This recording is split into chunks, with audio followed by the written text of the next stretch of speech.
last we will reveal ourselves to the Jedi. At last we will have revenge. You have been well trained, my young apprentice. They will be no match for you.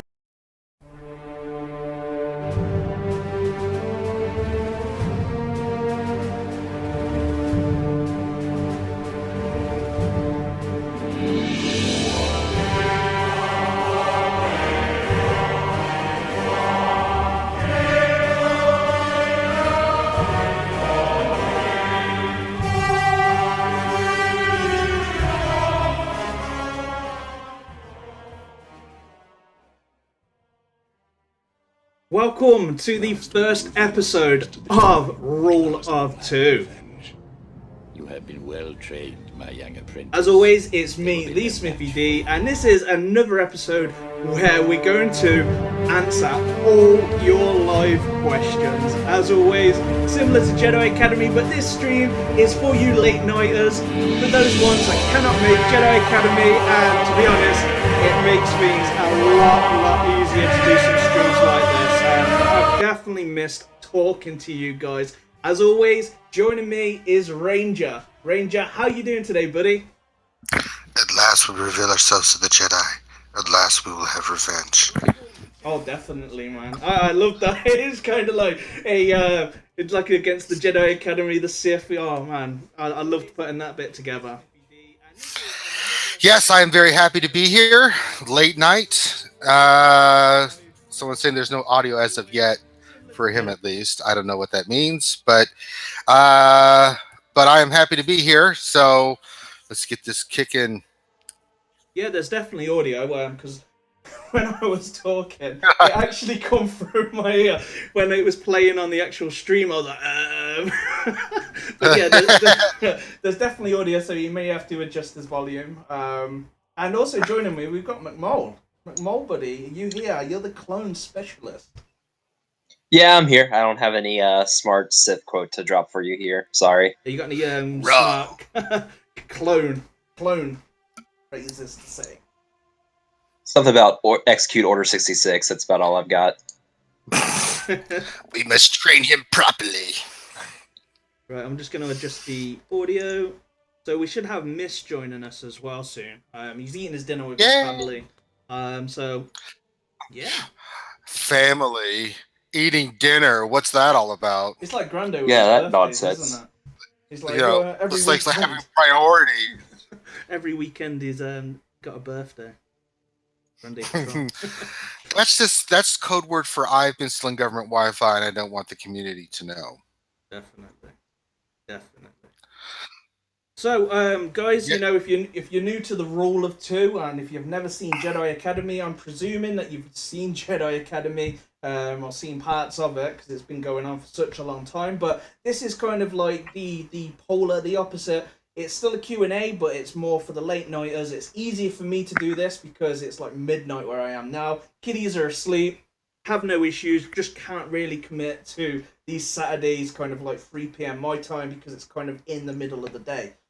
So how it normally works is that you throw out in the actual chat some questions, and then pretty much we talk them through as a panel and go from there, pretty much, you know. There's no warrior with us because his time's different to ours and he's working, and he can only really do Saturdays and I think maybe sometimes in Work? Wednesdays. What's work? What's with all this stuff? Yeah. Work, family, eating dinner. God. Whatever that nonsense is. Yeah, what? Live in the now. Yeah. I feel like we should have I feel like we're like a late night radio thing. Like, this is Smithie D late at night. We're going to take all your questions and play smooth jazz till the evening ends.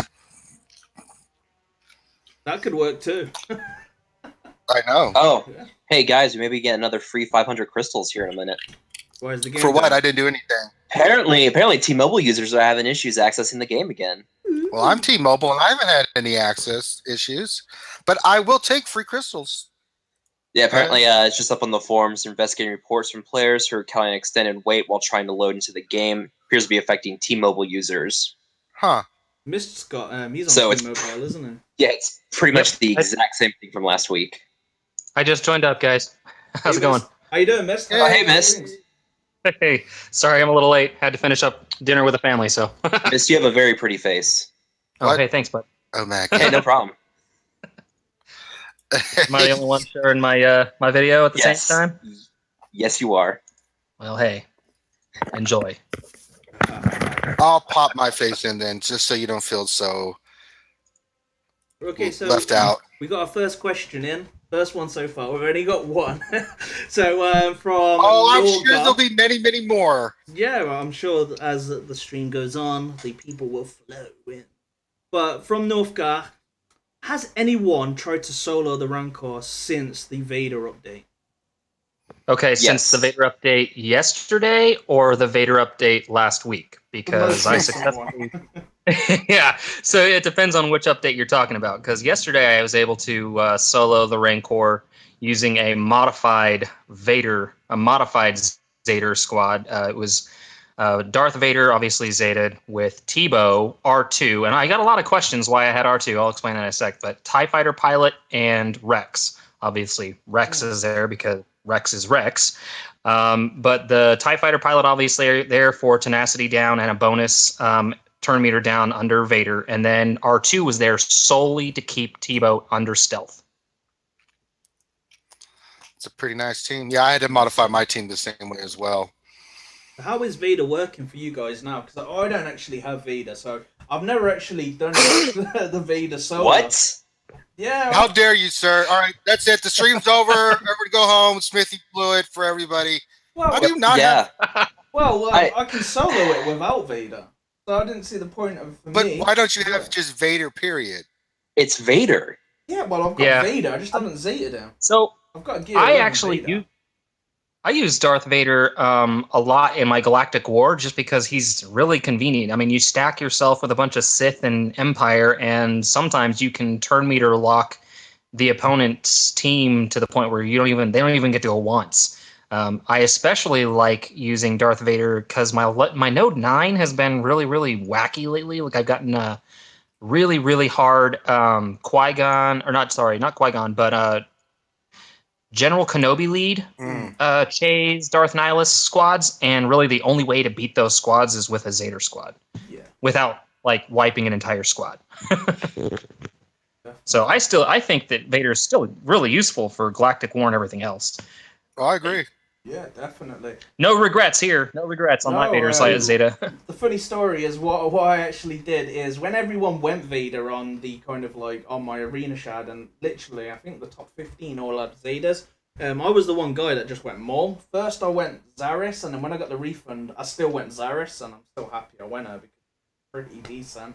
I use it now to this day in the arena, and yeah, I just didn't have the Zetas to go that route for Vader. It was pretty much more that I wanted Maul. As soon as I knew the new Sith, and I knew it was Nihilus because I could just tell from the quote. First I thought it was Revan on the first few hours because of the saber hilt. Then I did some research on it. Me and Mage Cookie, Ranger. That was a long night. My gosh. Yeah, and then I made a video on it straight away.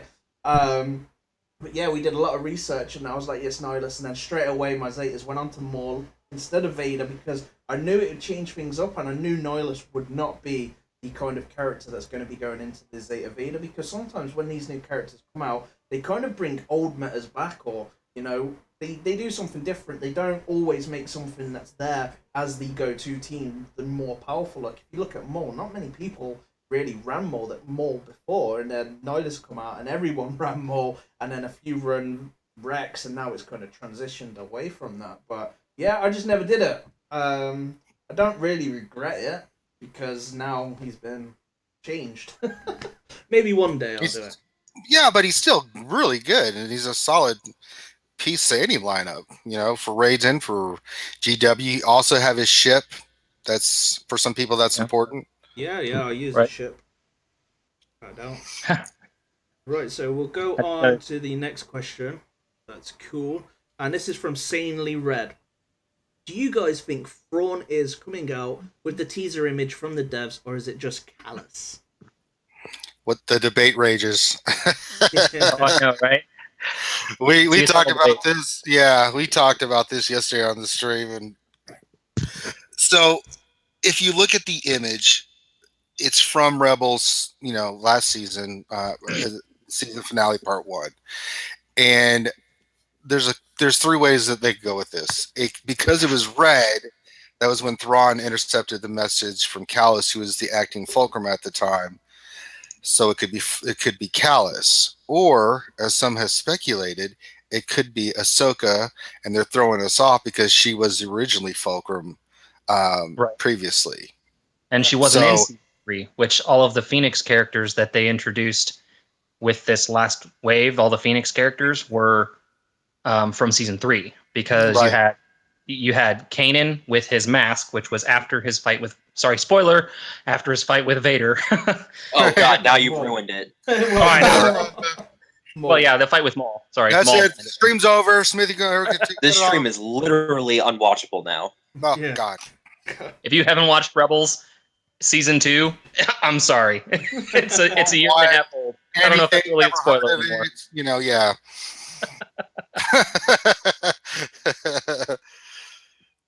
But it does leave. Yeah. I mean, I just don't know. It was funny because the reason I think it might be Ahsoka's name might be throwing things off is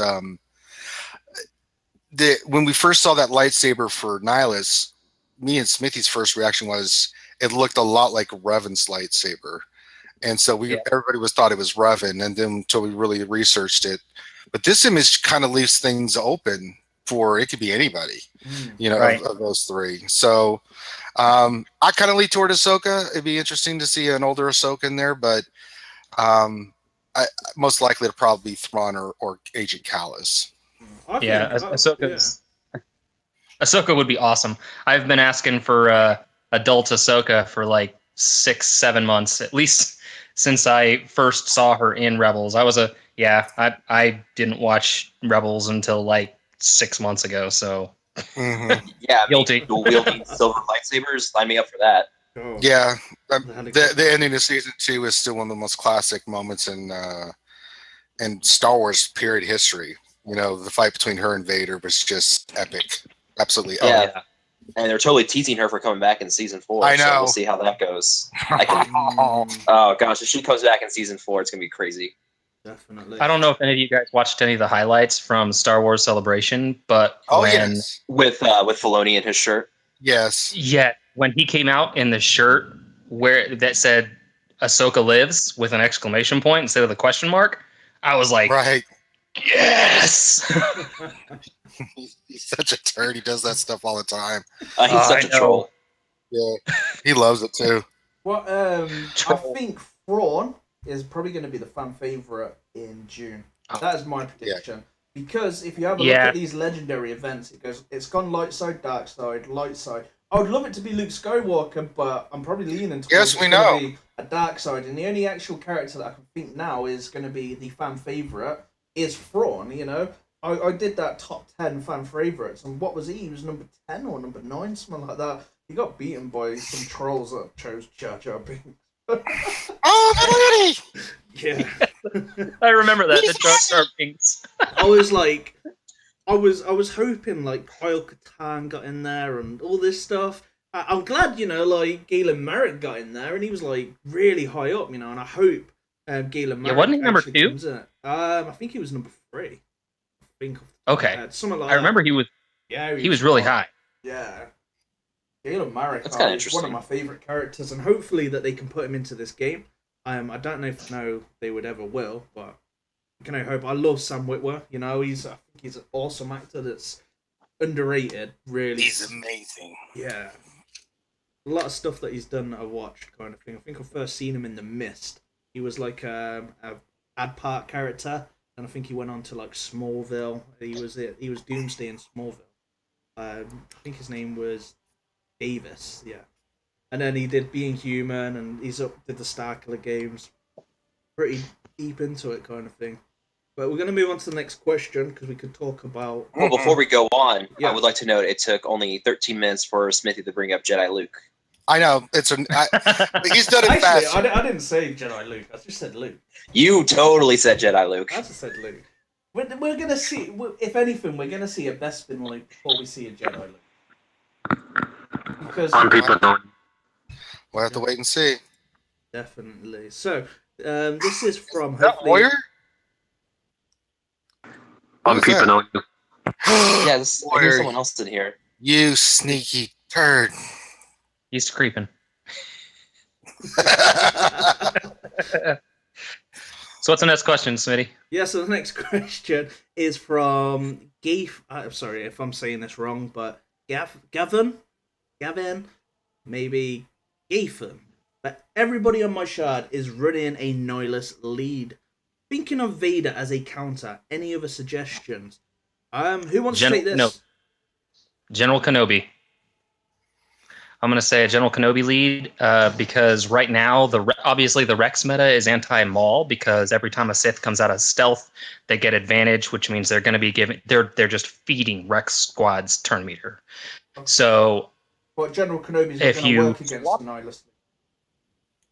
Well, it will, but it won't because now my theory here is you run General Kenobi only for the extra health and defense for himself, and then you run Chase, R2, and your own Nihilus. And that squad really doesn't depend on crits because you still have Baze in there to tank. You've got R2 to basically, you don't have to worry about giving force, putting your stealth on General Kenobi, or you can use the stealth to take force attention onto General Kenobi until Baze gets his next taunt. So you kind of soft taunt your General Kenobi. And that the extra health and defense that he gets, I mean, what is it, like 30% extra health or 76? I don't remember if it's 30% health and 70% defense or the other way around. But either way, that squad doesn't depend on crits because you still have R2 to soft taunt your General Kenobi. And then you also have the stun from R2. You've got your Chase, and Chase is just Chase. And then your Darth Nihilus is your Insta-Gib Annihilate. So I like that squad. I've seen it do fairly well against Darth Nihilus. Any other suggestions? Vader. Well, yeah, Vader. Yeah, obviously. Vader. Can you imagine? Can you imagine a Zeta Vader with R2 in that same team? Just the burning and the dots everywhere. That's like 30% of that character's max health every turn. That's a huge amount. Yeah. Yeah, I have noticed that burning does a lot more damage than just a regular dot. But yeah, burning does 15% of the max health. The problem is, though, if you're going to run that team, you're going to have another team in backup. The reason why the Rex lead is working so well is because it works against all teams, right? It's just one of those teams that can do anything to any other team successfully. You can, I agree, Vader would be an excellent counter to that, but you don't want to leave that team there or you're going to drop. You're going to drop a lot. Those are those one-off teams. Grande does this a lot when he PvPs. He has 2 PvP teams, right, with interchangeable pieces, and he bases it off the team he's facing. He doesn't just run one team. So if you can ever get to that point to where you're interchanging pieces, that'll be a big help. Instead of just thinking of the 5 that you're going to use, think of like 5 with a couple others that you can substitute in and out that could help you against certain teams. Right. I try to keep my Baze and Chirrut fully geared up, but then I also try to keep Zeta Kylo. I try to keep him geared up and ready to toss in because, Zeta Kylo is just a lot of fun to use anywhere in the game, and he's a lot of fun on offense in arenas. And then I also try to keep my R2 ready, and sometimes I might have to swap around mods, but my Boba Fett I like to throw in on the off time that I throw him in, which I haven't really used him much lately, but he's really fun to use in arenas. Yeah, he is. Definitely. I definitely would go if the arena is full, and they're around. And if we look at Nihilus leads probably going to be more on the newer shards or the shards that are just coming up because the leadership's great because it needs counters to it. Not everybody has. On these older shards that we're all on, Nihilus lead doesn't work so well. And the reason behind that is because most people have the characters you've got. So you've probably got a whole stack of characters that can beat the Nihilus lead, So on these newer ones, if we have a look that you need pretty much dots on it, Zeta's going to be that go-to guy. You could use Resistance, that would tear it to shreds. There is teams like Healing Immunity. Kylo Ren is great because he can put Healing Immunity on his basic. Anybody that puts kind of like percentage health damage on these kind of like leaderships of Nihilus, then they're going to do some serious damage. I did this. What did I do? I pretty much went against it with a Rex lead, and I took near enough all their health away with just R2 and Baze, because Baze's AoE takes away a big chunk of percentage of health. You know, and that's if the characters are non-buff, where the Nihilus lead isn't going to really be buffed, you know, because there is nobody there really giving them buffs. Not from the get-go anyway, and if you use Baze's AoE, he's just going to do a chunk of damage to him. He does a percentage damage, and so does Rex. The only issue is you're not gaining any turn meter. You don't really want to be running General Kenobi against that team, because he's never going to taunt, especially if it's a full Sith team. So it's kind of like wasting character, in my opinion. I'd go with a just percentage health damage, and Vader, I think, is a great option. And he's usable, like you guys said, you know, he's usable in all other areas of the game. So I just, I think he's spot on with the Vader. And then to transition it from there. Is there any other thoughts? What about you, Warrior? If you're still there, you're quiet at the minute. He said he was just creeping. Oh, okay. He's just creeping on us. So that Jedi team, Smithie, you and I did videos on. Yeah. I actually took it up against the Nihilus lead in my shard and quite handily defeated them. Yeah. It was like really crazy easy. And I actually switched out Ezra into my squad instead of Anakin, and it's still just completely nasty. He is nasty, man, that team, especially on the offense. And it's good as well on the defense. It's not as bad as what it used to be. Oh yeah. You know, especially with our now, team like now, he just did a 25k crit on his flourish against a Nihilus on the other team. It was kind of beautiful. Definitely. So That's awesome. what I've It's got super here, awesome. Yeah. Got a question from Brandon C. Also, is Zol out of the meta now with R2-D2? I can take the lead on this one because I've had a lot of experience with Zols, because I was running Zol quite a bit. I think the Zol previous, there's two phases of Zol, and you had phase 1 where everybody could build a Zol team with no matter mods you had. You know, you had the dodge where you gain a turn meter, and that was the kind of like big thing. Now to run it, I think you're really going to need to have some really, really stellar mods. You know, you could still run it on the offense. You're probably still going to get beaten on the defense.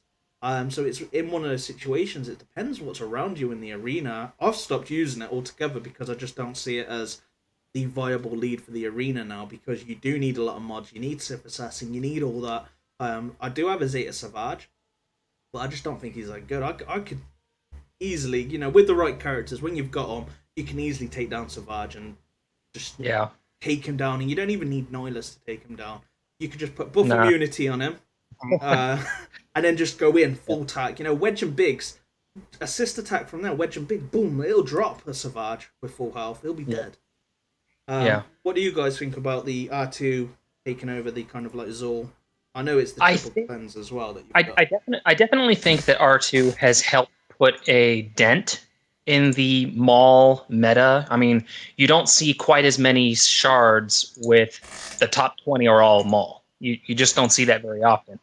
I know that I'm kind of on an outcast arena shard, but I've got my arena shard actually up right now, and I'm looking at it, and the number one squad right now is Rex.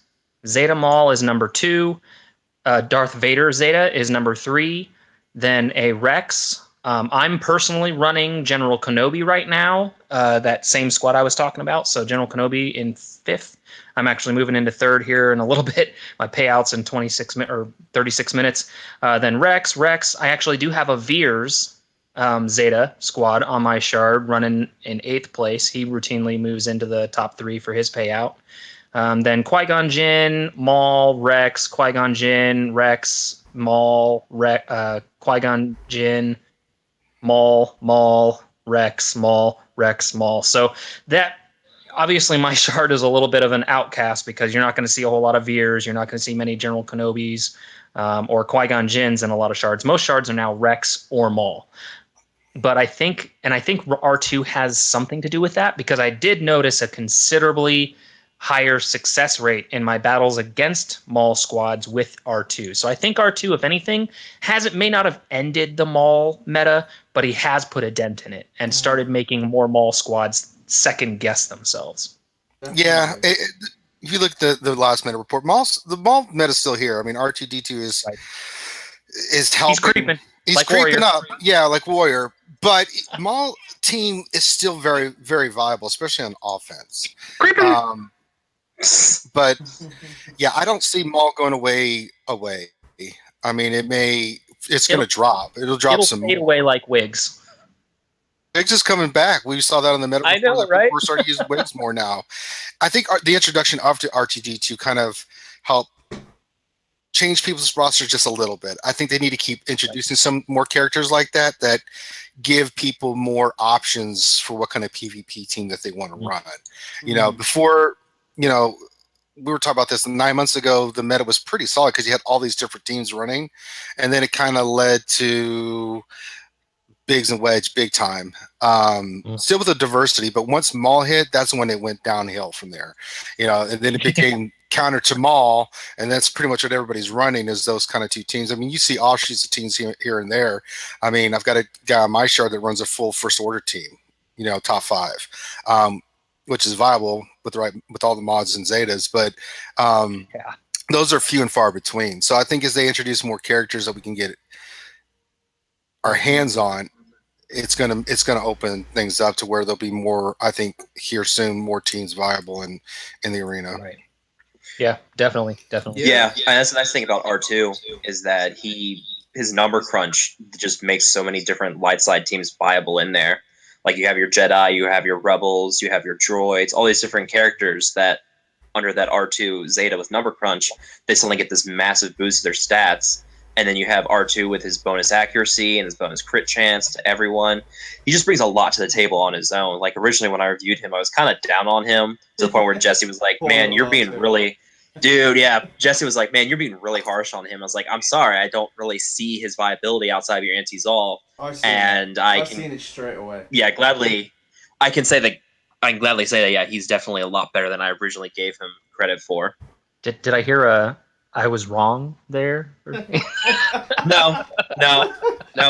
You're dreaming. So let it be written. So let it be done.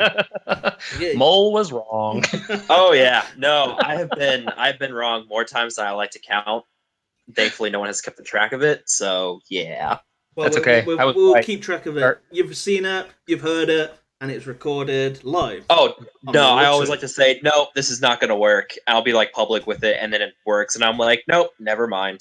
Yeah, no, I love that too. When I did a lot of battles on the early access, and I mean a lot. I must have done, I don't know, probably about 100 to 120 battles with R2. You were always jumping in chat. Hey guys, move your squads, change your squad. I want to battle this. Yeah, it was just like, shut up, Smithie. I'm at work right now. I can't be on my phone. But yeah, I did loads, and I played with different comps. So I did the Resistance. I did some Jedi, but I didn't even record it. What an idiot am I? I've been searching for Jedi footage for the last 3 days to finish my video. Yeah. Did all the voice work on my latest Jedi video, and it's been sitting there for 3 days because I had no visuals. You're amazing. I think I've got some Jedi footage with R2 that I might be able to Google Drive you or something. Oh, sweet, man. That would be awesome.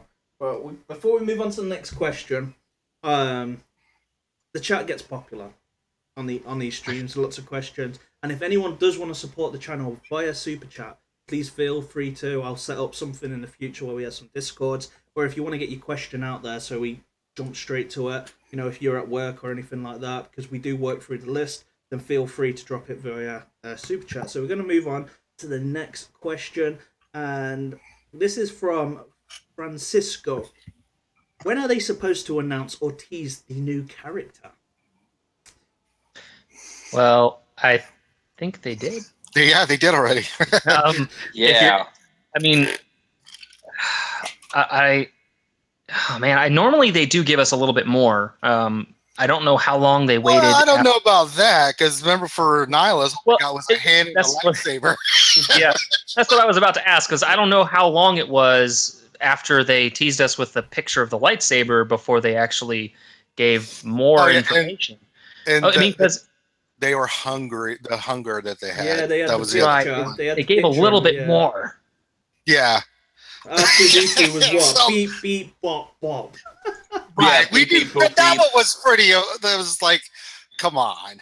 Yeah, like 2 weeks after that, hey guys, R2-D2 is here, and everyone's like, yeah, we kind of Oh wow, shock. Yeah. Yeah, like that was that was one of the worst kept secrets. easy one of the worst. It was like, hey, here's a fan favorite coming. Oh, let's make some droid noises. They'll never guess that one. What is C-3PO?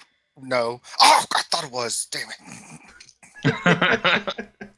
Well, didn't Red 5. Some, Ow.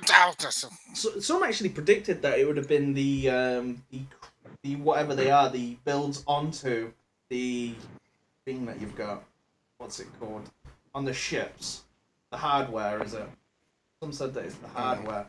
I hope they do something soon with ships because it is quite stale. It's like a chore. What about you guys on the fleet side of things? They're pretty boring. I've stopped really trying to compete much. I mean, I could stay top 50 on my ship chart. I didn't really invest a whole lot in ships, and I don't know. But yeah, once you get your Zeta challenge open, you don't really have to. Yeah, what's the incentive? That's Yeah. the thing they really need to figure out. And plus, it's a little frustrating too. You have all these ships sitting there that, unless you're well and you bought like a ton and got the ships to 7 stars, they're just sitting there that are at 4-star or less that you just can't do anything with. They're just Right. not farmable.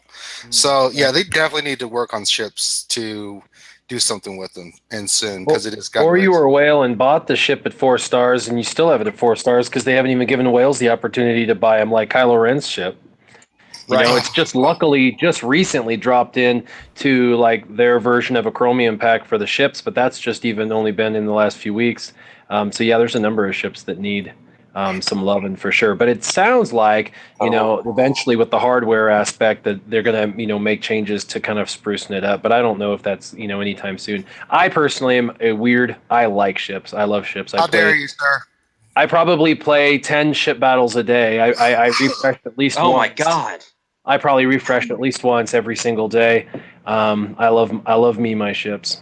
I can't wait. How do you stand through 10 ship battles? Well, they only last 2 minutes apiece. I shred through teams. So, and the other thing is because it's become stale, there's a unique problem. When it first came out, I spent a couple $100. I jumped to the top, stayed there. Nobody was even near us. The few people that spent money were at the top, just playing around. We could play one battle and be in first place all day, and one battle a day. That's all we needed, and there was little incentive. Now, everybody is caught up. The top 50 all have maxed out ships. And that's all I can see are the top 50, and they are all jockeying up to the top 10. And I get routinely. There's no way you can keep top 10 unless you're doing a refresh. I do 5 battles just to try and stay in the top 10. Go to bed, wake up out of the top 10, do another 2 or 3 battles to get back in the top 10, and then snipe my number 1 spot at the end. It's just that active now, and it's actually way more active than my regular arena shard, which is crazy. But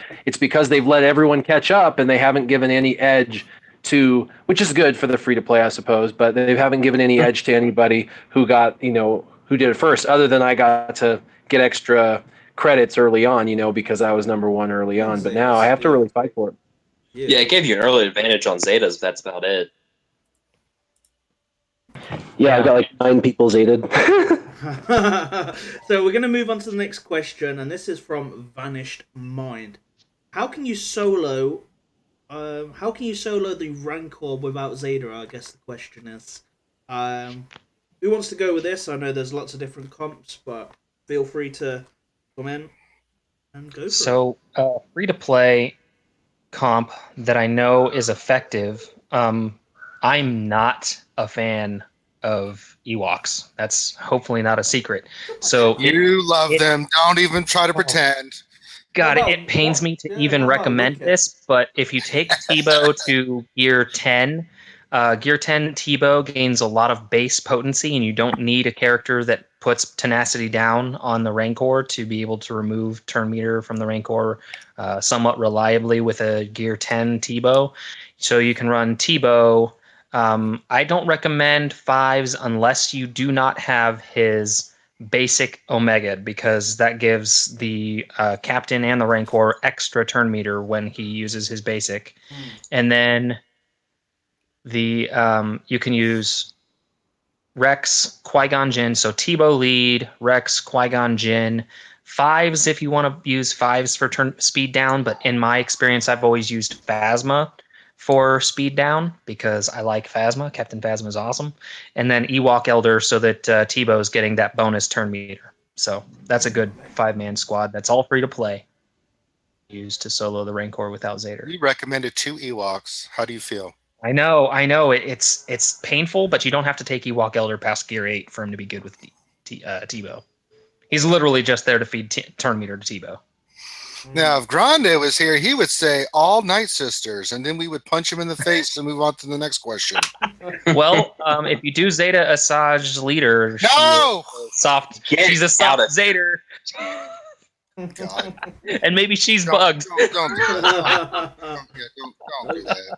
Wait, there's a Zeta lead that does turn meter reduction and it's bugged? Oh, well, I don't know. I don't know if anybody has Asajj leadership Zeta, because hers is essentially a copy of Darth Vader, more or less. I do know a guy, though, that Zeta Veers is unique. Yep, there's a guy on my arena you chart mean who Arnold? has a Asajj unique Zeta. I don't. Why? Well, no, I actually know a guy. He's actually present with us now. That I don't think he's got any Imperial troopers, but he accidentally Zeta Veers. Didn't you worry? Who? Say his name. Warrior.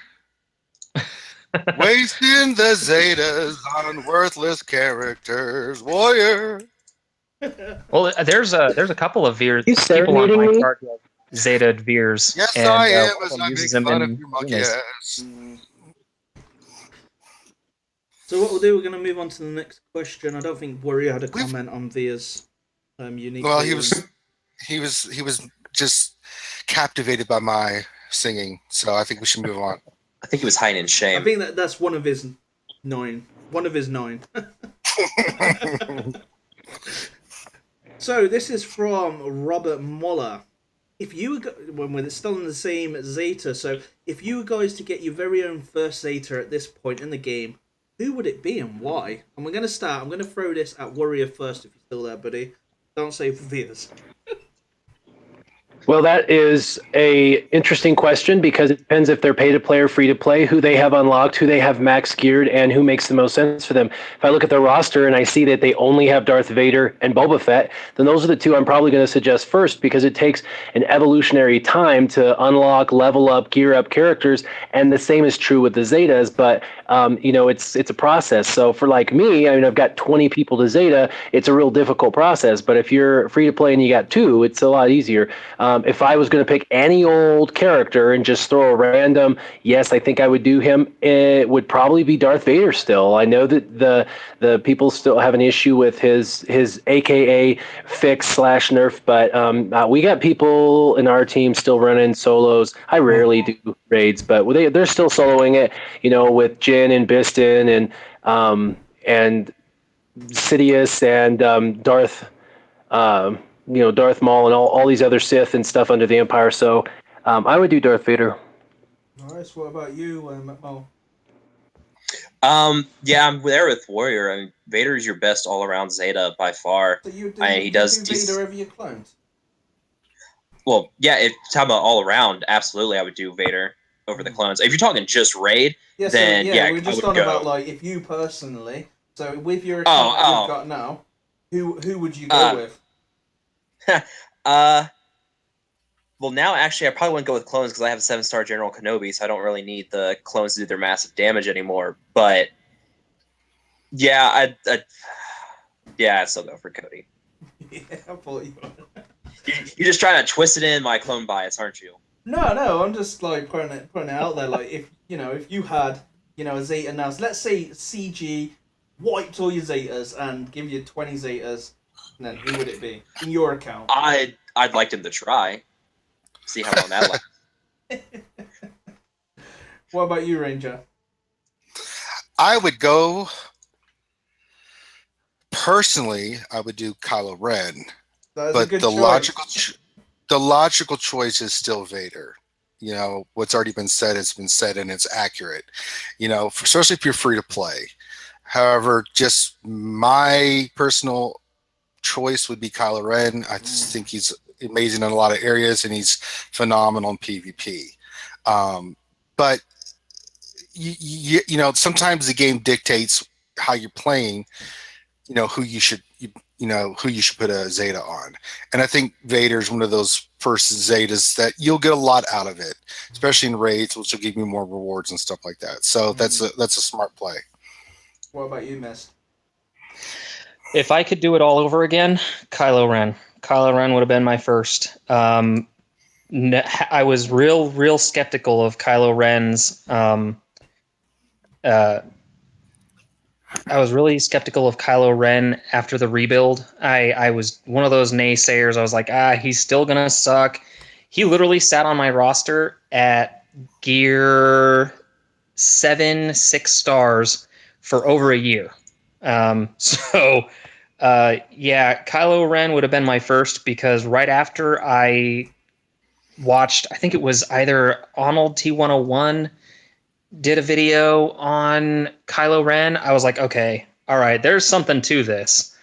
I got to check this out. So I geared up my Kylo. I used when he was a bonus character, the login character. Yeah. I went ahead and got him to 7 stars. I started gearing him.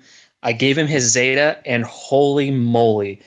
I mean, just his utility in PvP, his utility in the tank, his utility in the Rancor even.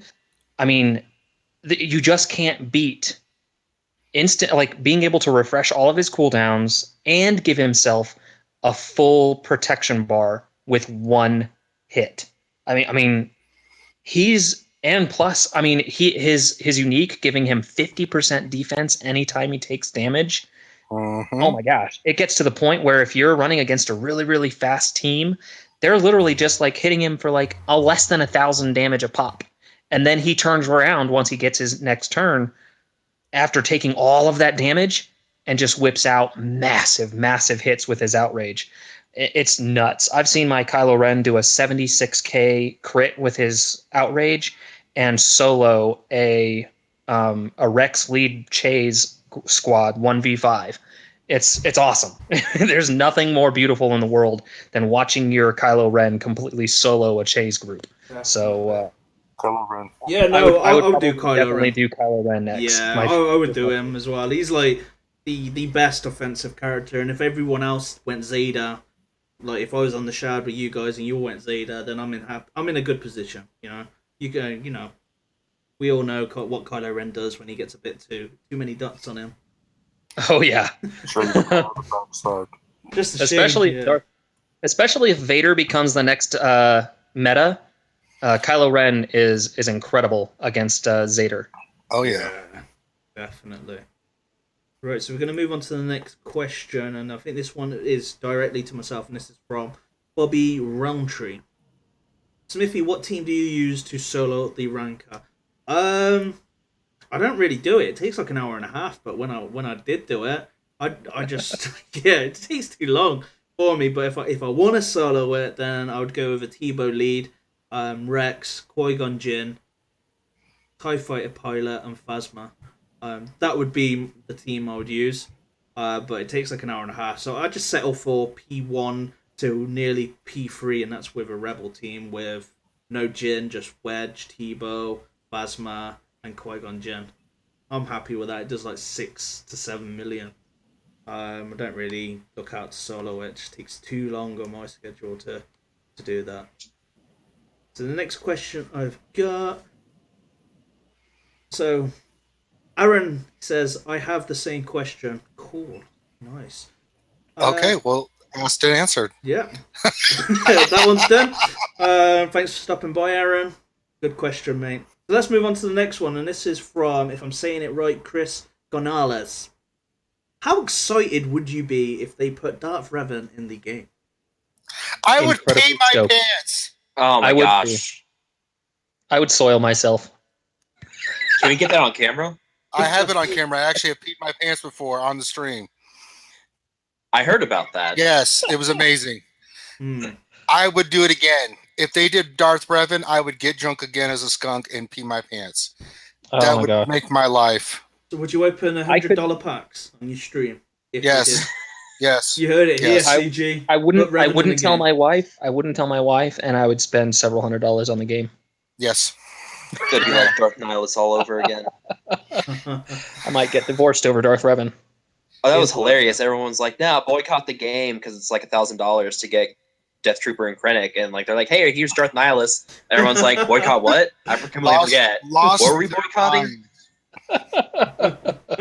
Dude, like, props to EA for that one. They knew how to bring us back to like Not spend just on the game. Nihilus, but Sith Assassin and Sith Trooper are both pretty darn good tunes. Yeah, Those three made up for kind of the. Although Death Troopers are really solid, he's actually a really good tune. Krennic was the disappointment because I don't know if they thought it out as well as the other characters previously mentioned here, but that's where the really people had, like, what is this? This is a well-known character, just not viable. It costs a lot of money to get him. Unlike when they, Death Trooper, but when those came out, oh yeah, immediately you saw Nihilus popping in everywhere, and Assassin popping in everywhere, and Trooper popping in everywhere. So, absolutely, Definitely. Yeah, I think you're very right about Death Trooper being really good and Krennic not so great. I think Krennic depends on Death Trooper, whereas Death Trooper can be run without Krennic and still be super awesome, especially under General Darth Veers. Veers. Darth Veers. That would be awesome. I've promoted him since we last spoke. Well, we're going to move on to the Oh, next God. question. I'm going to throw this one at Mcmole and Mist. And this is from Matt M. Question. If I'm running a Jedi with a Zeta, Qui-Gon Jinn, Anakin, Yoda, General Kenobi, and R2-D2, which Zeta would help first? Yoda battle meditation or R2-D2's number crunch? Thanks. Number Number crunch. crunch by a mile. Yeah. Crunch by a mile. Yeah, the thing about battle meditation is that really it's kind of wasted because they already all have foresight because they're all Jedi under the Qui-Gon Jinn lead. So using that battle meditation out the gate like you're supposed to really kind of reduces usefulness if you have that Zeta there because they already have foresight, so there's no point in having that Zeta. But that number crunch, with that number crunch and Qui-Gon Jinn Zeta all together, like I did when I was doing the numbers with it on my video, you're running a good plus 1,000 offense altogether on your Jedi team. It's just a ton of damage from that number crunch Zeta, or you could get foresight. So yeah, it's kind of a no-brainer. Yeah. I'm 100% behind you on that one. Definitely. And let's have a look. Now here's the question: have you guys tried Zetaing his combat analysis? I did I have on the early access, and I found it to be a little less useful. For the sole fact, really, that when you think about it, what are the most annoying negative status effects that you have? And the most annoying negative status effects are ability block and stun, and you can't cleanse those with a crit. You've cleansed them, but they're usually only one turn. So okay. Plus, you can't cleanse a stun off of yourself. So, in the grand scheme of things, number crunch I think is the far better Zeta of R2s. And the other I would see. Okay, so the utility of the crit I think is more useful on a rebel squad, where rebels are getting a lot more crits and don't really have a cleanse of their own unless you're running Chirrut or Admiral Akbar. Yeah. But like if you're running a wedge lead with R2, then definitely running the cleanse is going to be more useful because Biggs, Wedge, they're critting every turn, so they're never going to be never going to have any debuffs. So That's my recommendation. Right, yeah. So, who was the one that spoke about and gave the spoilers away for Rebel Season 2? Was that you, Mcmole? That was missed. Yeah, that'd be missed. I'm a spoiler. Okay, so Spoiler revealing. Here's a message for you. Okay, and this is from JJ Eden. I always get notifications about your live videos, but I never watch. This is the first one, Oh no. and you go and spoil Rebels. And then it says, on one hand, I'm, and then the other hand, he's just like, bummer, right? He's laughing. He's, come on, exact that moment. So okay. So I think all I mentioned was Kanan fighting Maul and Darth Vader. So it's not really a spoiler so much as an epic preview of things that you should be watching right now. Well, it's like, yeah, so it's like Keenan saying, you know, because he's got that helmet now in the game, like the face place helmet, and he's probably like, do you know where I got these scars? Oh god. Scars. From a lightsaber. I mean, at least we're not spoiling season 3, so you're welcome. Yeah, I'm not going to give anything away on season 3. Well, I mean, if we're going to be spoilery, Luke defeats Vader and the Emperor. I'm just saying that's out there. Yeah. Literally unwatchable. Oh man! Oh yeah, Darth Maul gets cut in half. Yeah, and then comes and then comes back. Okay. And we'll leave it there. So I'm going to move on to the next question, so you don't spoil any more good fruits. Snape kills Dumbledore. Oh my gosh! Oh man. Okay, so this is from Mystic Enigma. Do you reckon we will ever get I'm so Darth not getting invited Plagueis? back. Have I ever told you the story of Darth Plagueis the Wise? So do you think we'll ever get him? My thing to that would be like, no. It's not canon other than his name. So yeah. I mean, well, neither is HK-47. Well, it's not about canon. There's a completely difference. Well, but I mean, like his book that was put out, which was really good. If you haven't read it, it's a really great book. I don't know if they would use that kind of character, or would they kind of fall back and kind of create their own character? Yeah, you know, for Plagueis. Yeah, this is the same thing. You know, why I don't think we'll see anything like Kyle Katarn, Starkiller ever in this game, because as far as that goes, their characters were deleted. You know, like Knights of the Old Republic still exists, even though it's not canon. That actual kind of like story of it, but those characters have no direct effect to the new Disney canon. So them being there where they're usable don't have any effect, but putting Starkiller in the game has an effect. Putting Plagueis in the game has an effect, because one, we don't even know what Plagueis looks like now. We know that he exists, but how much of the story was Palpatine telling the truth? It's completely changed, so we don't even know what he looks like, and they are not going to be putting Plagueis into the game when everyone's theory, well, when there's a theory that Plagueis is Snoke, because it then kind of then debunks their theories. They want people to go into the cinemas with their own theories and be like, whoa, that happened, kind of thing. If they start putting stuff out of Darth Plagueis, and that's probably why you won't see anything, any books or any more canon to Darth Plagueis, and probably until episode 9, until we know the true identity of Snoke. That's my theory on it. Can I say another spoiler? No. Yes.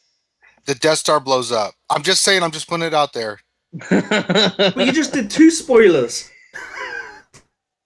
No, you just did. Oh, mind blown. Yeah, I think if they were to introduce any more Sith Lords, I think that the next ones that my top 3 would probably be Darth Revan. I think Revan would probably be one of the next few Sith that they introduce. Maybe Traya and maybe Scion. Yeah, I would love to see Bane. Get Darth Bane in there. Oh, you know who they should add? They should add Darth Talon, just to see how they can possibly make her work for the game. That wouldn't be like completely not safe for work.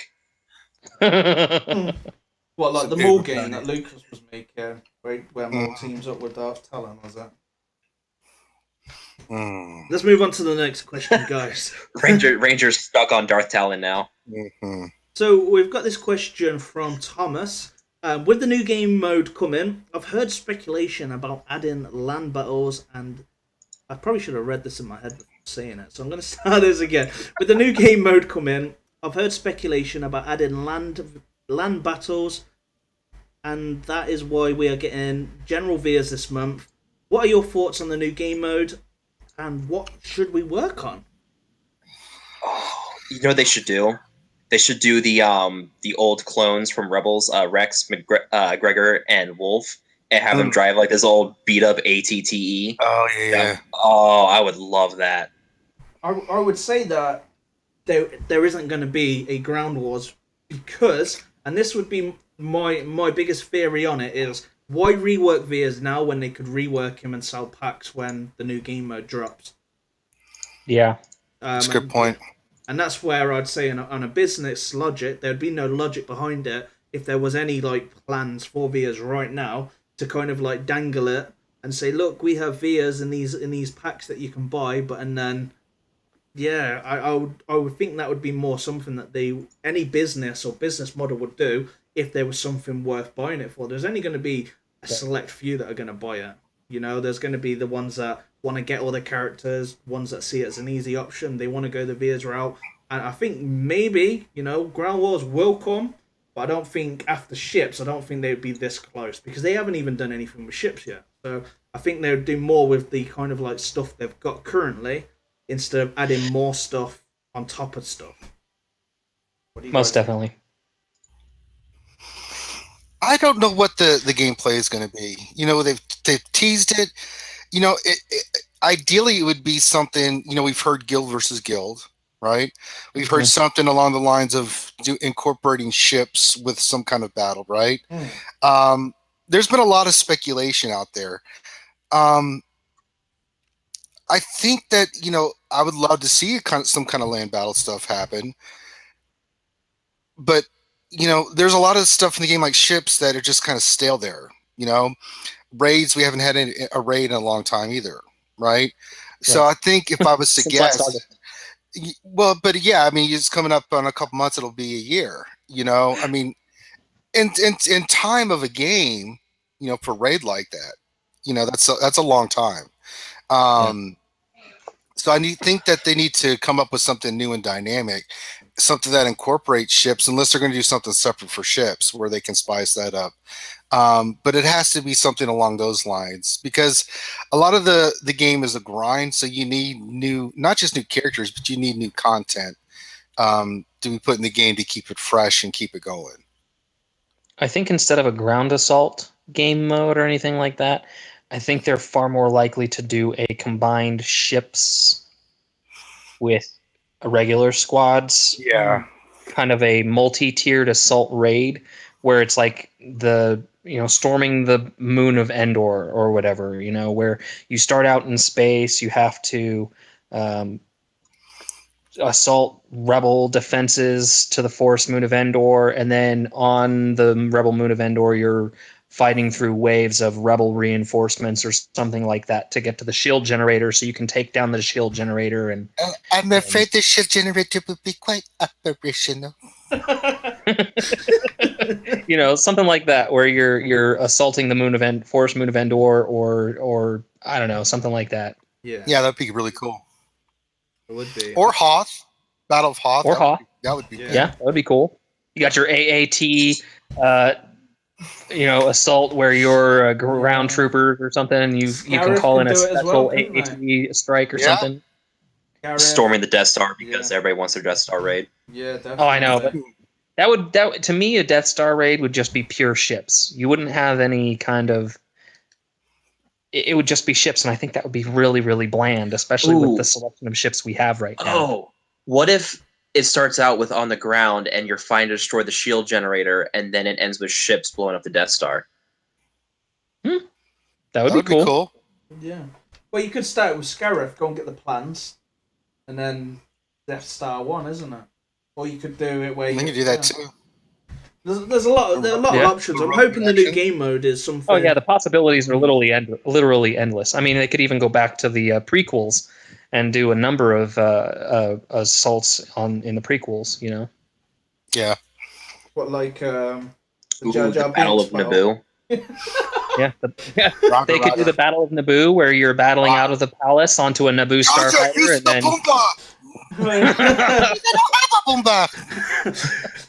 The raid character being Jar Jar Binks. Oh, think of something, General Jar Jar. Yeah, that will. If they make Binks a raid reward, that'd be a great way to have everybody quit the game. oh yeah, definitely. Or Little Annie. So EA, if you wanna send this, if you wanna like burn this thing to the ground, put Jar Jar as a raid reward. That'd be a great way to start it off. Yeah. God. The mass exodus from the game. Yes, absolutely. That would be I don't know what to hilarious. say about that one. Jar Jar Binks. I'm just imagining the forms in my mind right now if that happens. What, then a troll comes along and he's like, "Hey, Little Annie." He's a happy. You're gonna get that. You're gonna get that one guy who like posts like a Jar Jar picture on Reddit, and he's just gonna get downvoted into oblivion. Right. Oh, man. So we're going to move on to the next question, and this is from Cam Mitch. I have a question. I'm about 7-star Sith Assassin, and all I have left is Barriss, Sith Trooper, and Dooku to farm out of the Cantina. Who should I farm next? I'm currently running a Rex, Darth Nihilus, Chase, and General Kenobi. I would say farm mods. Yeah. Yep. So That's what I would do. Yeah. Okay. So, and if we presume that he's got the mods, Okay. Then I would Barriss, Trooper, Dooku, they're the three. Who is it? Trooper. Yeah. Yeah, Troopers are really good, especially if you're already going leaning heavily towards Sith anyway. Oh, he's a badass He's a- under Sith. He's Yeah. so awesome. But if you're going the other way, then Barriss is pretty damn nice too. She is. Yeah. And like you said, Smithie, her Zeta is pretty awesome. Top notch. I've used her. I still use her now. I've just built kind of like a Rex team with General Kenobi, like the old timeout teams, but Rex lead with Nihilus, General Kenobi, and Zeta Barriss. Helele. Yeah, that's a solid squad, man. Pretty decent. It kind of like eats all these kind of like triple clans as well. Just eats through them on the offense anyway. Holds pretty well on the defense. I hardly ever move. Probably if I was the other guy attacking that, I'd be like, oh, I don't want to attack that. Means I've got to change my team around and use like a Vader or something because it's hard. It is difficult. And I don't think. Oh yeah, I use R2 as well. So I don't think any of the Maul teams are going to really get through. Oh no, definitely not. They just won't be able to do enough damage because with the Maul squad, they're always getting advantage, always critting, which means your team's always healing itself. So yeah, that's pretty cool. Right, and yeah, so Turbs is finally on. Hey Turbo, how you doing, buddy? Still going through. Just got a lot of questions here. Yeah, start getting those questions. Let's have a look. So I've got another question from Cam Mitch. I want to run Rebels in the heroic AAT. I almost have Sharut and Baze at 7 stars. Who should I run with them? I also have Wigs and Biggs Max.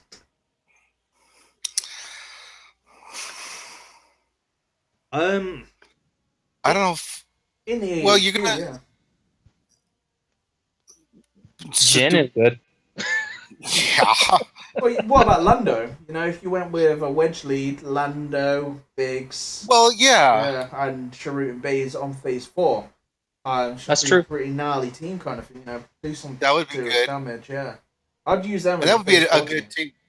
Yeah, I mean that's another good team you could throw in there, especially if you're going to be using, as a lot of people are. You have clones, or you're using Leia on that part for the clone portion. You take that one rebel over there. That would be a pretty solid team. That would do a hell of a lot of damage. Definitely. Like Baze does so much damage as well against those turrets with his AOE.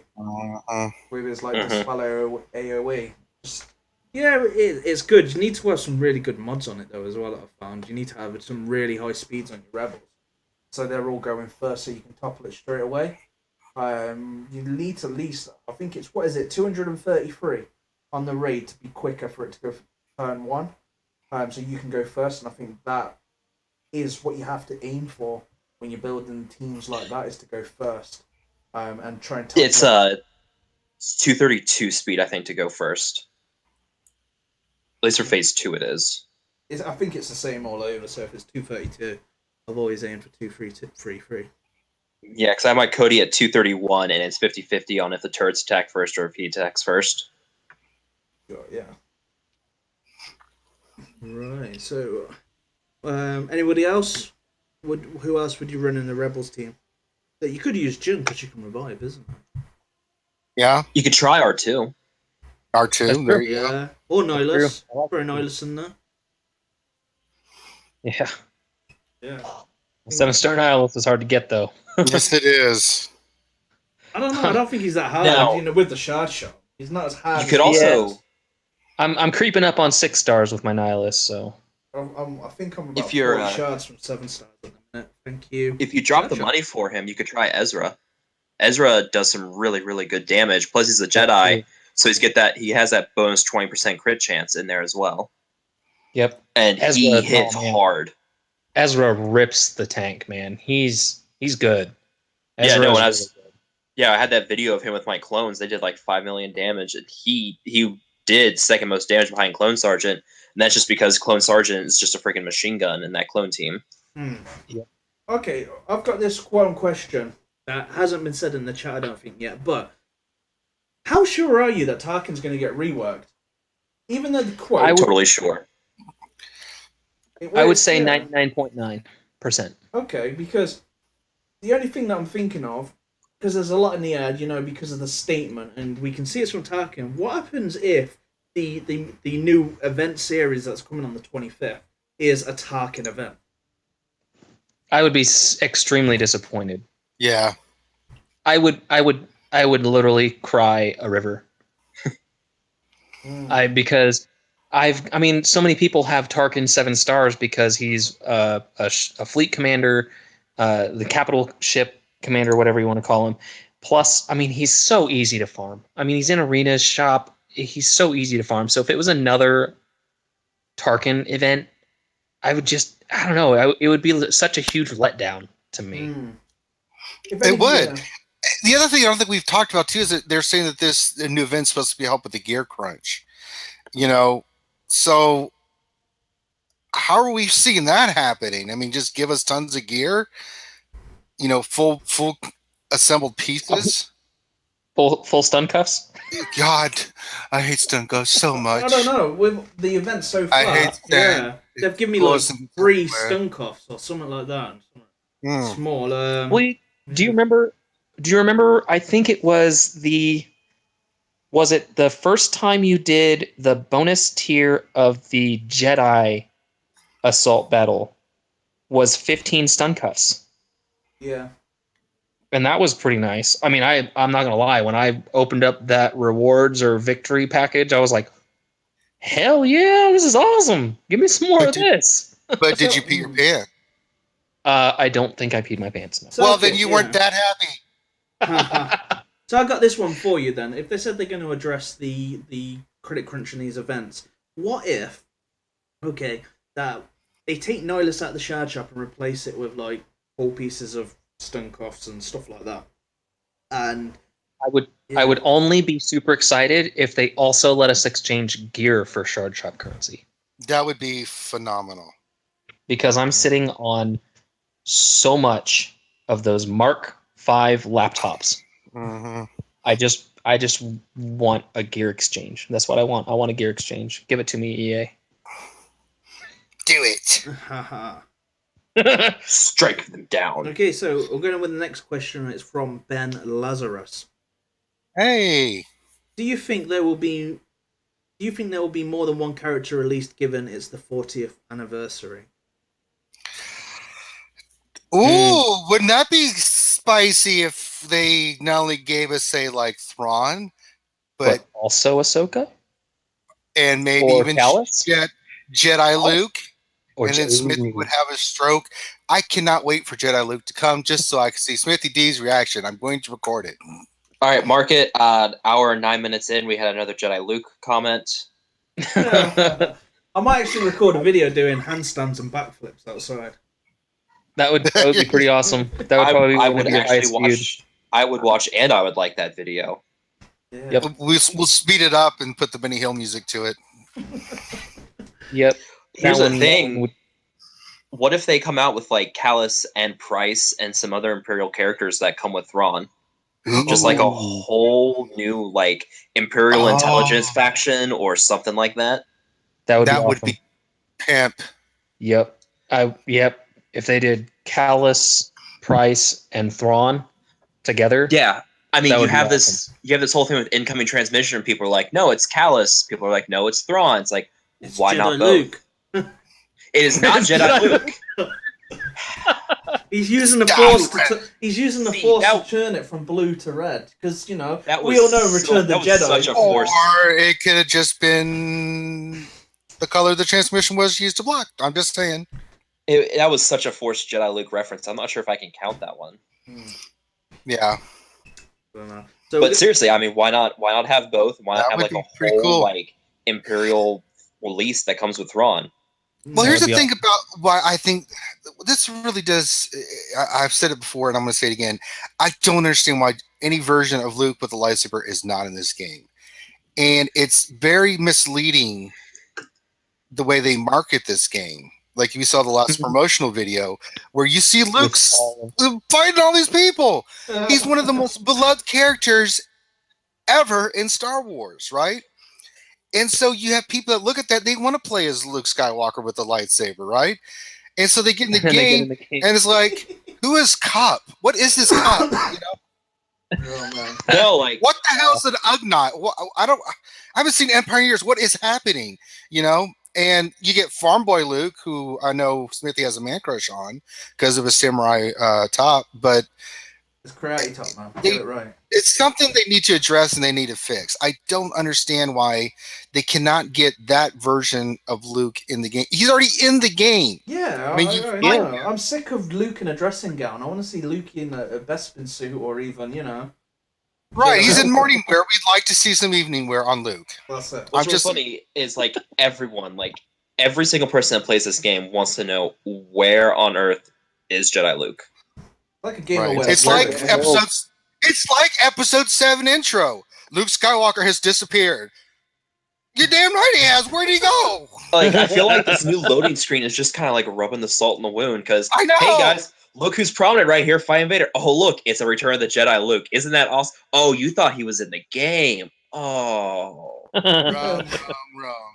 I guess somebody EA. wants to get their downloads up. Trolling everybody. Yeah. So we're going to go on to the next question here, and this is from good old Maurice. Hey, good old Maurice. Hi Gom. So has anyone on the panel tinkered with R2-D2 and Chopper on the same team? Thoughts if you haven't?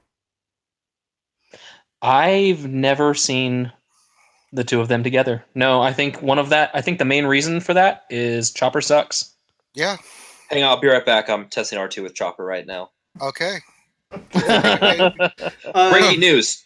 Breaking news. Chopper still sucks. Dun, dun, dun, dun.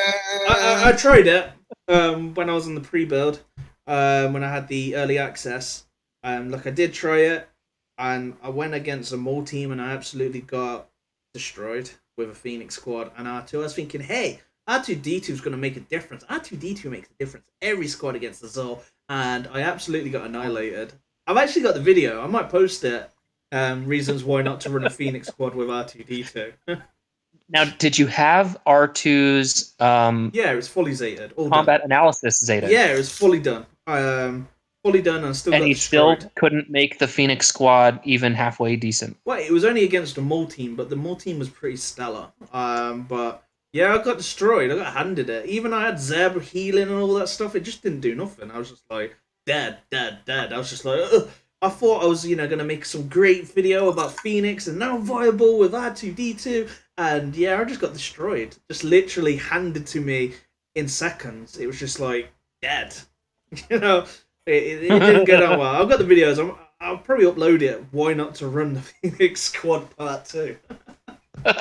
Why not to run Phoenix Squad ever? Yeah. Yeah, here's the question. What would it take for Phoenix Squad to actually be good? Oh, Unlimited power. Jedi. Yeah, besides, wait, besides some kind of cleanse. Wait for it, Jedi Luke. Alright, that's it. No. I am never coming on here again. It is unavoidable. Yeah, you asked for it. He's a rebel. You know what I'm saying? I just don't think that they thought. When you looked at the rebels, even with if you have the full rebel complement, right?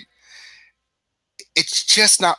It just doesn't do enough, right? It's got a lot of bells and whistles and tricks and stuff, but it just doesn't have that punch that you need to do really anything. I mean, character here and there, a Sabine or an Ezra can be viable, especially Ezra, but the team overall itself, it just, even together with all the buffs happening and stuff, it's still nowhere near the level that some of these other team comps are.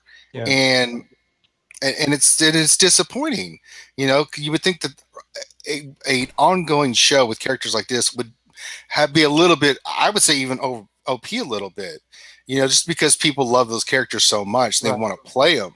But where do you even use a full Rebel squad? Maybe in raids?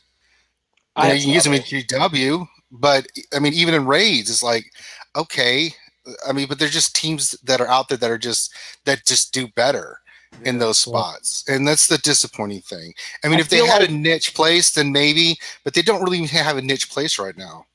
I think with so many people having raised questions and issues with power creep in the game, that the developers just wanted to play it safe with Phoenix. And there were so many people that were like, oh my god, Hera's leader ability is going to make Phoenix Squad OP. And I was sitting there and I'm like, it looks OP, but I got to see them in action before I'm going to believe that they are going to be OP. And sure enough, they came out and everybody was running them. And I mean, props to you, Smithie, because you were able to get all that max level, max gear gameplay. And it just showed how bad they were. And I mean, no offense to the developers. I mean, it's a very fine line of finding underpowered versus overpowered, and it's a very, very fine line that developers have to walk in order to keep everyone happy, because you're either going to have the people who spent a lot of money on Phoenix Squad and now they're completely let down, or you're going to have the people who are like, WTF, why is Phoenix Squad so OP? And so you've got that fine line that you've got to walk. And I think the developers tried really hard to prevent themselves from introducing an entire squad that was just so OP that people would just cry about them being OP. But here's the thing about something being OP that I've always, this kind of philosophy I've had, that if you introduce something that's OP, you can pull it back, right? That's a little true. bit. Well, if you have something that's so underwhelming, then you have to either just rework the whole thing, or start from scratch, or push to make them better. I'm going to debate you on that. I think it's easier to buff a character than to nerf a character. Yes, it is. I think the opposite, because if you've already got something that works, and then you just have to scale it back a little bit, as compared to having to buff a character. Okay, let's say you have to buff a character. What if the buff that they have right now doesn't work? Then you have to do a whole new rework, right? And then come up with something else, and then try to implement that, and then you don't know if that's going to work. As in, if something's OP, you can say, okay, if we just remove 10% from this, that would be the fix. Well, they have done minor tweaks. If you recall, Mace Windu got a 25% damage increase. Poor Mace. Yeah, I know, poor Mace. It still wasn't enough. But they made an effort. A for effort, but I think it. Man, poor Mace. I know. I think buffing's the way to go, because the last thing you want to do is release a character, then nerf it after everyone's brought it. Especially a pay-to-play character like Phoenix Squad. I mean, the people who are really going to complain about Phoenix Squad are the people who spent a lot of money on Phoenix Squad. And you don't want people who are spending $400 per character seeing that $400 character nerfed. Yeah. They would much don't rather piss see off that your whales. $400 character buffed. Well, they've still got room for like 120 Zetas. Oh yeah, they have a Yeah. ton of level 7 abilities. But I mean, I think the main thing that was wrong with Phoenix was that they were released right into a meta that just completely counters their whole kit. Oh yeah, Like one Darth Maul days and they're done. yeah, wrong place, one wrong days time. and one cooldown increase from Nihilus, and that team shut down. Like it was the thought was cool, but it was kind of questionable releasing them right into this counter that's just going to destroy them and eat them alive. Yep. Definitely. I think if Phoenix Squad had been released maybe next month or later in the year, closer to the Rebels premiere of season 4, I think that would have been a much better move. Definitely. But that's just me. Yeah, hindsight's 2020. You So know. I'm gonna move on to the next question on here, and this is from we kind of like covered it a little bit, but we'll just go over it again. And this is from Mystic Nihilus. What do you all think will be the rewards from the 25th, the May the 25th event that was supposedly going to fix the gear crunch? Will it be decent? Gear. Yeah, just That's a pretty easy answer. So you remember all the boxes and crates that we had to fight with the Phoenix event? I want one. I think we're going to get a whole bunch of boxes, but they're going to have fat loots. I think I want a playable character as a box. So do you think then, if they're changing the gear crunch, and this is just me speaking hypothetically, if now they're changing the gear crunch, then I'm going to say that our level cap's around the corner. Why? Because the new level cap is going to take the whole new gear. And I think that if they're giving stun cuffs, all this stuff away in this, and I think, only way for a company to really do that is if they have plans on doing a level cap where it's going to take all this gold gear, to take them from the next levels that don't take any stun cuffs, don't take any of that. Because if you have a look, they've changed like the quality of life, they've added the gear, and I think those gear will be obsolete when the next level comes out, like how it was back in the other days. When Cabantes first come out. Now, I just really think that if they're gonna kind of do the gear crunch, I think they will now take it to the next level. Maybe when the new game mode comes out as this level cap increase. Could be. Oh, but we have I'm to see dreading. how much of the gear crunch that they alleviate. I mean, if it's just a couple pieces of gear, I'll be like, thank you. What is that it? Great, I can finish one character. But then is the thing, is it going to be, again, all this RNG stuff? Like, one Yeah, person's going to get full depend. cuffs, the other one's going to get 10 cuffs, just like a credit heist. I hope not. I really do. I mean, it's got to be something. It's got to be consistent. They need to do. I mean, this is the 40th anniversary of Star Wars, right? They need to do something, I think, to blow people's socks off. If they just do something where it's like, I think they're going to miss. Miss a huge opportunity. So I'm hopeful that they really go all out for the 40th anniversary of Star Wars. I would be disappointed though if they didn't give us the Falcon and some pieces on the 40th anniversary. I think that ship is overdue. That ship. A lot of ships are overdue. No, the Falcon is day one of ships, November. You can't even farm it anywhere. Okay, so the problem is that they've got Clone Wars Chewbacca. They need to either rework him and make him regular Chewbacca. Yeah, it's not like he actually changed clothes. He didn't change clothes all the way from episode 3 all the way to episode 7. He looked exactly the same. Exactly. He had some gray on him. He looked a little bit, a little more mature. No, I just made that up. Yeah. So I think they will. I think they should change him and do him like R2, where he's like rebel resist. Would you say he's resistance though? I wouldn't say he's resistance. Yes, absolutely. Yeah, I think honestly, what they could do is they could do just rename him Chewbacca. Just drop the whole Clone Wars off and make him like you said, resistance and rebel And Galactic Republic. And scoundrel. Definitely make him the Yeah. keep the scoundrel tag. Of course. Pilot. Obviously, because he's Han Solo's sidekick. So And add Hey, Wookiee but- as well, so you can add the holiday special Chewbacca's family in as a How dare you? How dare you? Well, here's the thing. In the event to I unlock don't want to watch R2, Jefferson Starship again. Thank you. yeah, in the event to unlock R2, it was just regular Chewie. It had the exact same kit as Clone Wars Chewbacca. exactly. Yeah. So I think that's what they need to do. It's a brilliant idea. Chewie rework in the works. Put a dot on it. Put 3 dots. Is Warrior still in here lurking? No. No. We've heard your complaints about Chewbacca, and There's a they have been question. noted. Yeah. So we'll bring you Night Sisters instead. So let it be written. So let it be done. Hey, I have been begging for an Ahsoka, or not Ahsoka, but an Asajj rework. They need to rework Asajj Ventress. Mother Talzin. No. Let's just. Is Grande giving you guys that information? Is he here? I've never. Okay, so I actually have been asking for an Asajj Ventress rework on the forums, the main forums, for I want to say over a year. Dr. Grande. I just want to know. I'm trying to get a timeline here because he's very corruptible.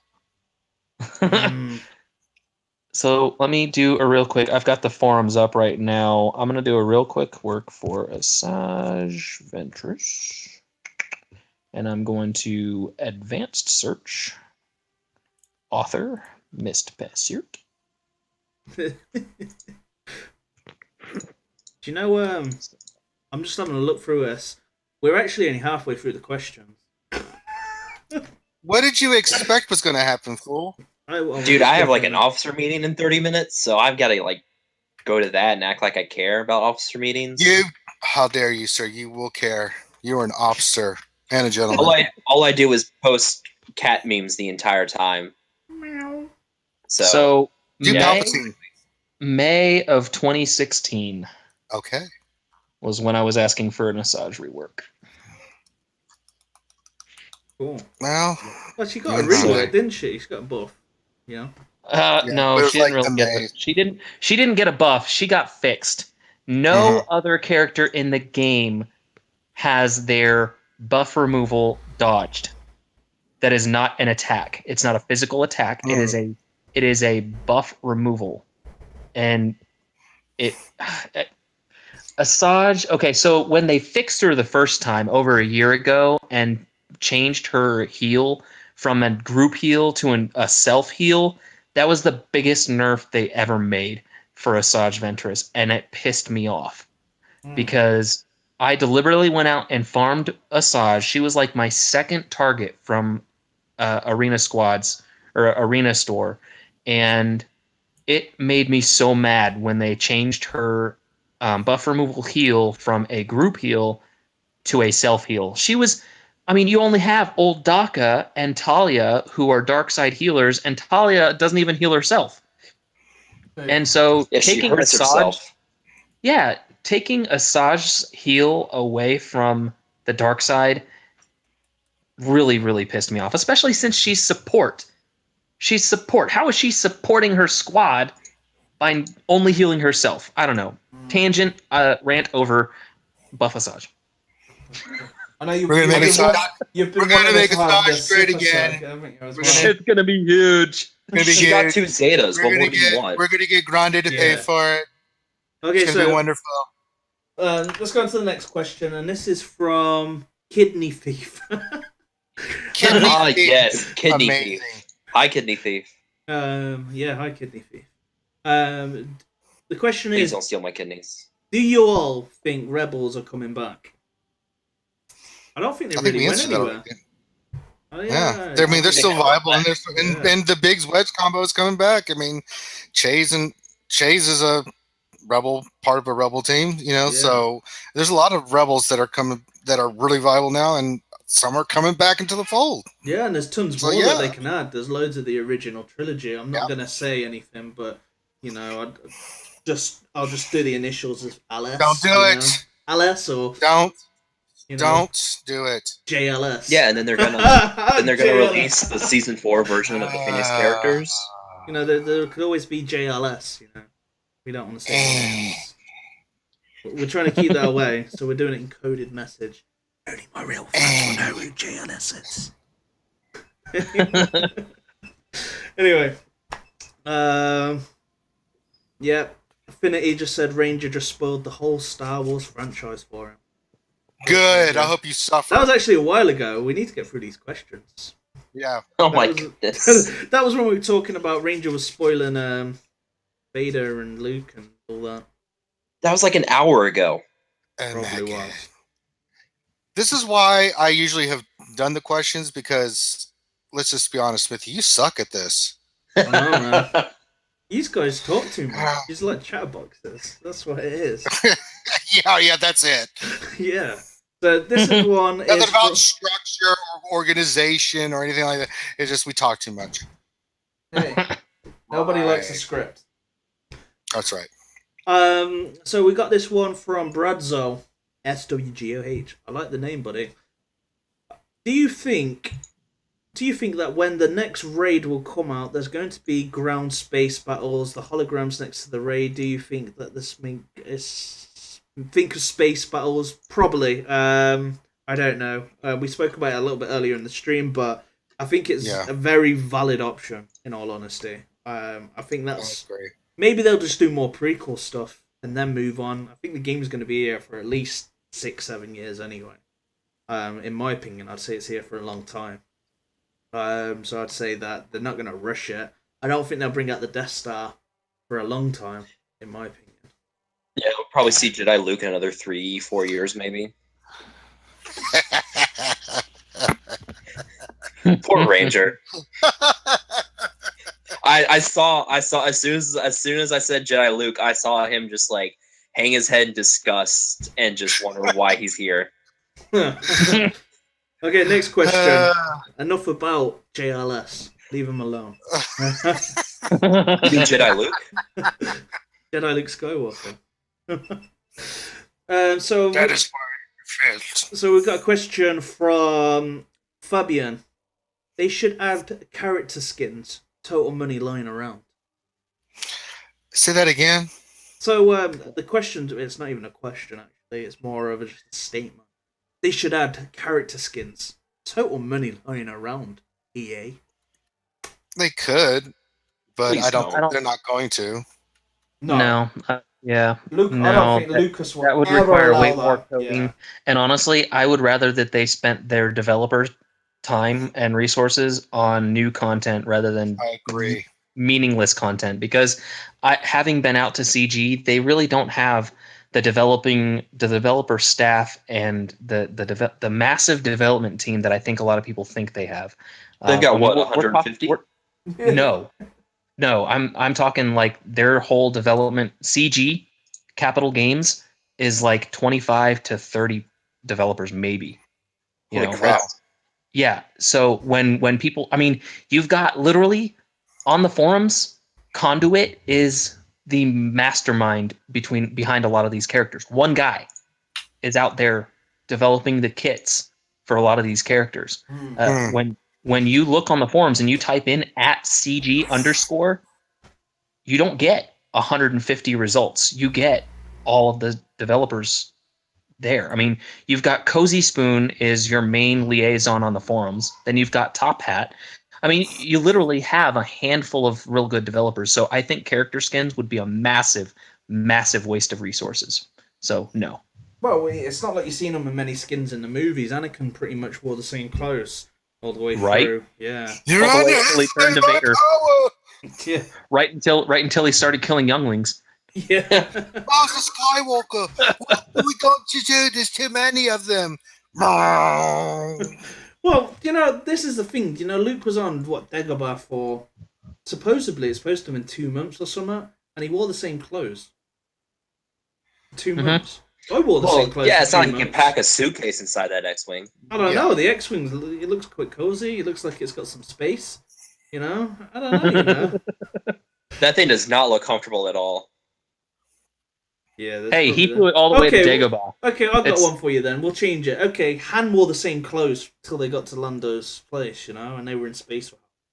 Lando wore Han Solo's clothes. Well, yeah, too. but he's on like a freighter. They've got like personal rooms. They've got places to carry suitcases and everything. Yeah. I mean, we're talking about Bespin, or Cloud City here, so It's a very spacious ship. Yeah, he could Lando. smuggle a lot of stuff in that ship. that's true. Spice, children, spare parts. Younglings. Saving them from Anakin. Master Skywalker, what are we going to do in here? Shut up. Okay. So the question again Let's try to good old burn through these Maurice. questions. There was a question before, and I'll go to that quickly actually, and it's from Shane. Who would you recommend for my first Zeta? It depends who you've got, really. It's a big question. Yeah, we already covered this one. We rewatched the live stream. I think it was like 20 minutes in. I'd say off the bat, I'd just say Kylo Ren. That's it. Kylo Ren. Be your first Zeta. He's going to help you in the arena. Kylo Ren or Vader, whichever one you have geared. I would do Kylo Or Ren. Commander Cody if you're for clones. Yeah, just do Kylo Ren. He'll win you lots of battles. Don't listen to them guys or the clone guy behind there. He's just biased. He loves clones. But I've got a love for a lot of characters, and I'd say Kylo Ren. I don't actually use him anymore, but I'd still Zeta him first. Yeah. So we're going to go on to the next question. Good old Maurice. What can players with Zeta expect to alter the rancor for now? I don't think it's possible now, is it? So what you cannot auto the rancor. Yeah. No, you cannot auto. You have to actually do it. Well, you can auto, but you're not going to solo it. No. Yeah, you're probably going to get destroyed in phase 2, I think it is, isn't it? Yeah, well, you might get destroyed in phase 1. Yeah. RNG goes against you. Like, what had happened was... Here you go, I've got a question. This one's from Finity. Question for Ranger. That's no. Can Sharut see merit. his dreams? Oh, jeez. I'm one with the Force, and the Force is with me. Sharut! Oh, God. You almost shot me. This is from... Next question is from Artem. Why is there no Naboo starfighter in the ships? I would like because to there's no tiny little infant Anakin or toddler Anakin. But what if they had Jar Jar Binks in the This is game? pod racing. I don't think Jar Jar flew a Naboo starfighter. You never know. Misa Bombat pilot. Okay, the next question is from Cybershark, and this one is to me. Smithie, do you sleep? I could have changed it and gone with Batman. It says, Do you bleed? You will. You know, sometimes I wonder, do you actually sleep? When I need to. my body clock's probably like the American times, like I get, it's probably like I go to bed normally maybe about 4 a.m., 5 a.m. Then I get up about 11 a.m. So it probably goes into times that if I was working in America, I'd be spot on. Yeah. It'd be like 11 o'clock. So it's quite healthy, to be honest. Yeah. But no, I am up quite late a lot of the time. Because of young Jedi Luke. He's actually a little fat pants now. I call him little fat he's- man. Oh. Yeah, he's massive. He's like my daughter Casey, and she's always been this like little diddy baby, and even now she's a diddy child kind of thing. And he's nearly the same size of her. no, like lies or anything. They're not that much difference in height. And I think when he was weighed, he's already double the weight of what she was in another 10 weeks when she was a baby. Well. Yeah. It looks like the steroids are working. Definitely. Let's have a look. So the next question is from Golan. What's a good arena team for a level 80 free to play? I currently have Wedge lead, Biggs, Palpatine, Stormtrooper Han, and Sharut. That's not a bad squad. Yeah, for level 83. Level 80. Yeah. Boba Fett would be Level good 8. as well. Yeah. Yeah, Boba Fett would be good with that team. Nihilus. I guess Did he say he yeah, had Rex? you have to find. Yeah, Rex is probably a great lead, but it just depends Yeah, as well, Rex. isn't it? Rex works very well if you've got a General Kenobi or an Auto Taunter. If you take away that, it doesn't work as well. So on the earlier shards, if you're running a Rex lead and you're running Wedge and Biggs aside of him, Wedge and Biggs will probably die before they get all this turn meter. Anakin. Yeah, you need some. Yeah. You need someone that can soak up that kind of like damage to give the turn meter, and this is why this triple cleanse is so great, because you've got Chirrut and Baze and you've got General Kenobi. What more can you ask for from a Rex? If we go back, before those characters were really out, you didn't really see many Rex leads. The Rex lead that I used to run was a Rex lead. I didn't run it all the time because it would be beaten. I used to have like Sunfac, Jedi Knight Anakin, Oh yeah. Wedge and Biggs, sometimes Boba Fett. I remember the Palpatine. Sunfac. I remember the Yeah. Sunfac meta. Oh, Yeah. Sunfac. I miss that man now. He was the best. Definitely. So it's difficult for a Rex to work on an earlier shard. It just depends who they've got around them, if they've got crit teams or how it's kind of like progressed. I think a lot of people on these earlier shards now have gone for Nihilus, which makes Rex pretty irrelevant to them, and you do need those auto taunters at the end of the day. Yeah. I think the team he's got is pretty decent. I just think he does Yeah. need to work on not Biggs, Baze. And Baze, best way yeah, to do Baze that, would- how, would be to use your arena. Go for number one, keep going for number one, and use the kind of like 300 of that number one slot, or number two, number three. Use so much save, get some shots, get into 3-star at least, and then slowly build him up. And I think that's a great foundry for any team. What have you all guys in the party here on the panel? You all guys got a 7-star base? My base is 3 stars. I Mine have a is 7-star base. same here. And You can use them at 3-star. I love my 3-star base. Honestly, he is pretty incredible at 3 stars. I mean, I'm able to beat. So my normal arena squad is Rex Lead, General Kenobi, R2, Zeta Kylo, and Darth Nihilus. And to beat one of the best Zeta Qui-Gon Jinn teams on my squad or on my arena, I have to swap out R2 and Kylo for Chirrut and Baze. And my Baze is gear 10, 3 stars, and I'm able to easily beat his Zeta Qui-Gon Jinn lead. So Baze at 3 stars is completely viable as long as you get him to at least gear 10. And you have to have the mods. That's the other key thing is mods make it. I always tell people with a lot of the introduction to these new tunes, it's not so much even going back to Nihilus, Sith Assassin, Sith Trooper, right? Mm-hmm. They're viable at 3-4 stars because definitely have the right mods because of what they do. It's their abilities that you want in your team that allow you to do other things. So that's why right now, my mods. Yeah, my bays right now, and I don't have the best mods in the game. I have pretty mods, and I'm running my bays with a bonus from mods, 21,000 protection. Right. So, I mean, he's running 20 with mods, just shy of 24,000 health and 42,500 protection. So that's pretty pimp. And that's with only +4 speed because I put protection on his arrow mod. So that's how I run my bays. Yeah. Okay. So I got a next question for you, Sam, and this one is from Dangleberry Jr. Okay. Who is the best tank excluding auto taunters? General Kenobi. Yeah. I don't think he's really considered an auto taunter because he doesn't start each match. Yeah. with Okay. taunt. So we'll exclude General Kenobi from it. Then Sunfac. Sunfac or Stormtrooper Han. Yeah. Although Royal Guard on certain teams is not that. Royal Guard is pretty pimpin'. I mean he does a lot, especially on an Empire team. So don't. And then if we took out taunters altogether, then I'd say Kylo Ren. That does not count at all. What is wrong? The question is. That is not. No, wait. The question is, who is the best tank? I'm throwing Princess Leia out there. I'm just saying. No. Put her in the mix.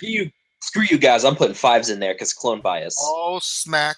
Well, the question is, who is the best I'm a tank gunny. excluding auto taunters, right? So, if I excluded taunters from that Kylo as well, Ren then is Kylo not Ren a- is a tank. Of course he is. He's not. Hold on. No, Go he's into the not. game. Go into the game. Does Kylo Ren have a tank role on his character? It says attacker. Well, Therefore, he is not a tank. depends how you use him, isn't it? It's not how it works. Well, he's tanky. That's not how this works. That's not That's how not any of this any of works. I He's unfriend tanky. you. He's tanky. He's got a lot of health. You know, he's got. That's Of not how course it he's works. So and if, you if can you're use talking him about on Stormtrooper his hand, 15 okay, in that role. you're talking about Stormtrooper hand, but doesn't Kylo Ren have more health and protection? Then? Yeah, Stormtrooper Han's a tank. He's actually classified as a tank. Yeah, but you know, if we just take away the tags, took away the auto taunter, then Kylo Ren, you know, That completely ignores the I bullshit. don't Well, why not Jedi Knight know, Anakin? Okay. Why not Jedi Knight Anakin? I'd He's like- super I'd tanky. like Why to not throw Darth Vader? Yeah, let's throw He's got Yoda. lots of health and protection.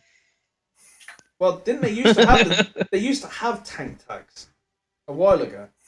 They've only recently been changed. You sure about that? Kylo Ren's always been an Yeah. attacker. Kylo Ren's always been an attacker. He's been a crappy attacker, but he's always an attacker. Not anymore. Well, you can still have an attacking tank. Can you? You have like your bruiser characters like your Ayla and your 5s who have like the countering and can actually dish out a decent amount of damage. And then you have your tanky tanks like Baze or Sunfac Sure, or yeah, of Stormtrooper course. Han. But they're your taunters, though, aren't they? Stormtrooper Han's not auto taunter. No, just taunters. Sunfac's not an auto taunter. No, just I said. Well, yeah. Yeah, taunters. They're just your taunters, aren't they? I still think. I guess you know, if you're excluding what would any you- character yeah, that can well- taunt, Hmm. then I guess you could say that We heard it from him, guys. No. Mace Windu. Oh no. He actually had a tank tag as well, not long ago. He still has a tank tag. Yeah. Well, Does he? when, Let me look. You got when me Jedi curious on Luke that one. comes into the game, do you think he'll be a tank? Mm. Well, that's what I'm saying. It's the health, isn't it? That what would classify someone as a tank? It'd be someone that's The tank tag. The tag that says tank. That's kind of what I would consider. I've just thrown that out there. You know. I don't know. To me, Kylo Ren's Yeah, an it attacking says tank. Mace Windu is a tank. That's even more saddening. Jeez. Oh Lord. Finn is apparently a tank. I did not know that. Who is? Finn. Old Ben. See, this is what Yeah. I'm saying. Tebow's a tank. This B2 is what I'm is a tank. saying. It's the health pool Mhm. that classifies them as a tank. I'm up to throw Tebow in there. Why not? I mean, we're just going crazy. Well, technically, Yeah. Finn can taunt. He just has to wait for it to expire on Poe. Right. But yeah, he couldn't And- taunt before though, could he? So, You know who doesn't have a tank tag? Kylo Ren. Next That's right. question. Yes, moving on. He's Nothing more- to see here, children. Move along. he's my tank. He's my tank. Leave him alone. Leave Kylo alone. Okay, so Leave Kylo I get the Darth alone. Vader. We didn't bring him into this conversation. You did. Leave Kylo alone, man. He's done nothing wrong to you guys. Are you giving all this hate on him? Just leave him alone. Anyway, we're gonna go on to the next question. And we wonder why we never get through all these questions. Right. Hey, yeah, I actually have a good question, and this is from good old Maurice.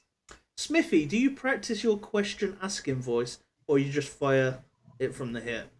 I just I didn't know you had a question asking voice. Well, hello there. Do we have any questions that are from good old Maurice? Yeah, so let's have a look. Smithie, do you have your question asking voice, or do you just fire it from the hip? I just have some energy drinks, have some Pro Plus, and just go with it, pretty much. Are there any Star Wars Galaxy of Heroes questions that we can maybe partake in? I think the tank one was, like Kylo Ren having a lot of health. Oh, well, yeah. Let's have a look. Let's see. So the question. So I'm level 77. This is from. Okay, I'm gonna try and pronounce this. Mr. Penny Pinches Everything Zombies. Wow. Say that 5 times fast. Sweet baby Jesus. Can you say that name one more time? Mr. Penny Pinches Everything Zombies. Okay. It's a very thorough name. Greatest name ever. Pretty cool, actually. So I'm level 77, and I have a decent arena team with what I have. I'm running Nihilus lead, Emperor Palpatine, Vader, Kylo. Good man. I like you already. And Boba or Captain Phasma for the turn meter. But I can't make it past rank 250. That sounds like you need... What level is he? He's a level 77. Well, that's part of it. Probably the gearing, isn't it? Gear and mods. I've noticed that Nihilus at those lower levels tends to be very squishy because you can't get him the gear that he needs to really be powerful and have a huge health pool. I mean, that's really what. So if anybody wasn't aware, you don't get protection from stars at all in any way, shape, or form. Protection comes purely from gear. So a character's protection pool is entirely dependent on their gear level. And Nihilus gains so much protection at gear 9, 10, and 11 that running him at gear 7 or 8, which I think was around the max at 77. So you might be, I don't even think you can get them to gear 9 at level 77. I think gear 8 is the max until you hit 80. So it really is dependent on gear. So that squad, while being extremely good for end game at level 85, at your level is going to be a very squishy team. And I think that's one of the main reasons that you can't make it so high. Yeah. Plus, most of his health gear is going to be at gear level 9 and 10. That's where he's getting all the Carbontes and the gold strength pieces. Yep. So make sure you work on that Kylo Ren. You'll pay off. Yeah. Oh yeah. Oh yeah. Anyways, definitely. guys, I gotta go. We gotta go for the officer meeting. That's right. Yep. And I'm coming up on my kids' bedtime, so I gotta go put them to bed. So okay, so it's just me and Ranger then. Well, anyway, make sure you check out the channels from Mcmole and Miss Passeur. If you check in the description, subscribe through there. Have a look. Go for it. Yes, definitely. Right. I appreciate it. Appreciate me you having me on there, Smitty. Man, thanks. It's a lot of fun. On. Yeah, man, thanks. Thank you very much. Outstanding. Take care, guys. So the next question that we've got, so it's just me and you, Ranger. We are now the Ruler 2. That's right. They said there would be a new... They said there would be a new mechanic with a new character. What if Thrawn gave a benefit to the player? Like a unique, you level up and increase drop rates or something. This is from Finity, by the way. Next question, please. Yeah, I think we've seen the new unique, well, the new mechanic, and that was R2. Yeah. I would presume Burn was the new thing. Maybe. Yeah, and it was pretty good. I liked it. I wish they could. I would encourage them to keep doing stuff like that. You know, trying out different things. You know, different abilities. I just think it adds a little bit more spice to everything. Not Finity's idea. Finity's just a small troll from our channel. We love him. He did the graphics for everything. Good job, Finn. He did the graphics for this as well. Dr. Finn, Medicine Woman, is a troll, and that's what he does, and I'm not going to entertain it. Okay, so we're going to go to the next question. This is from Cybershark. So, the Rancor raids are non-heroic. Is there a way to get raid-only gear? I usually end up rank 1 or 2, and I get lots of farmable. My other account finishes 10 to 15 and gets raid gear only. I don't know. I don't either. No. That's... the gear you get is...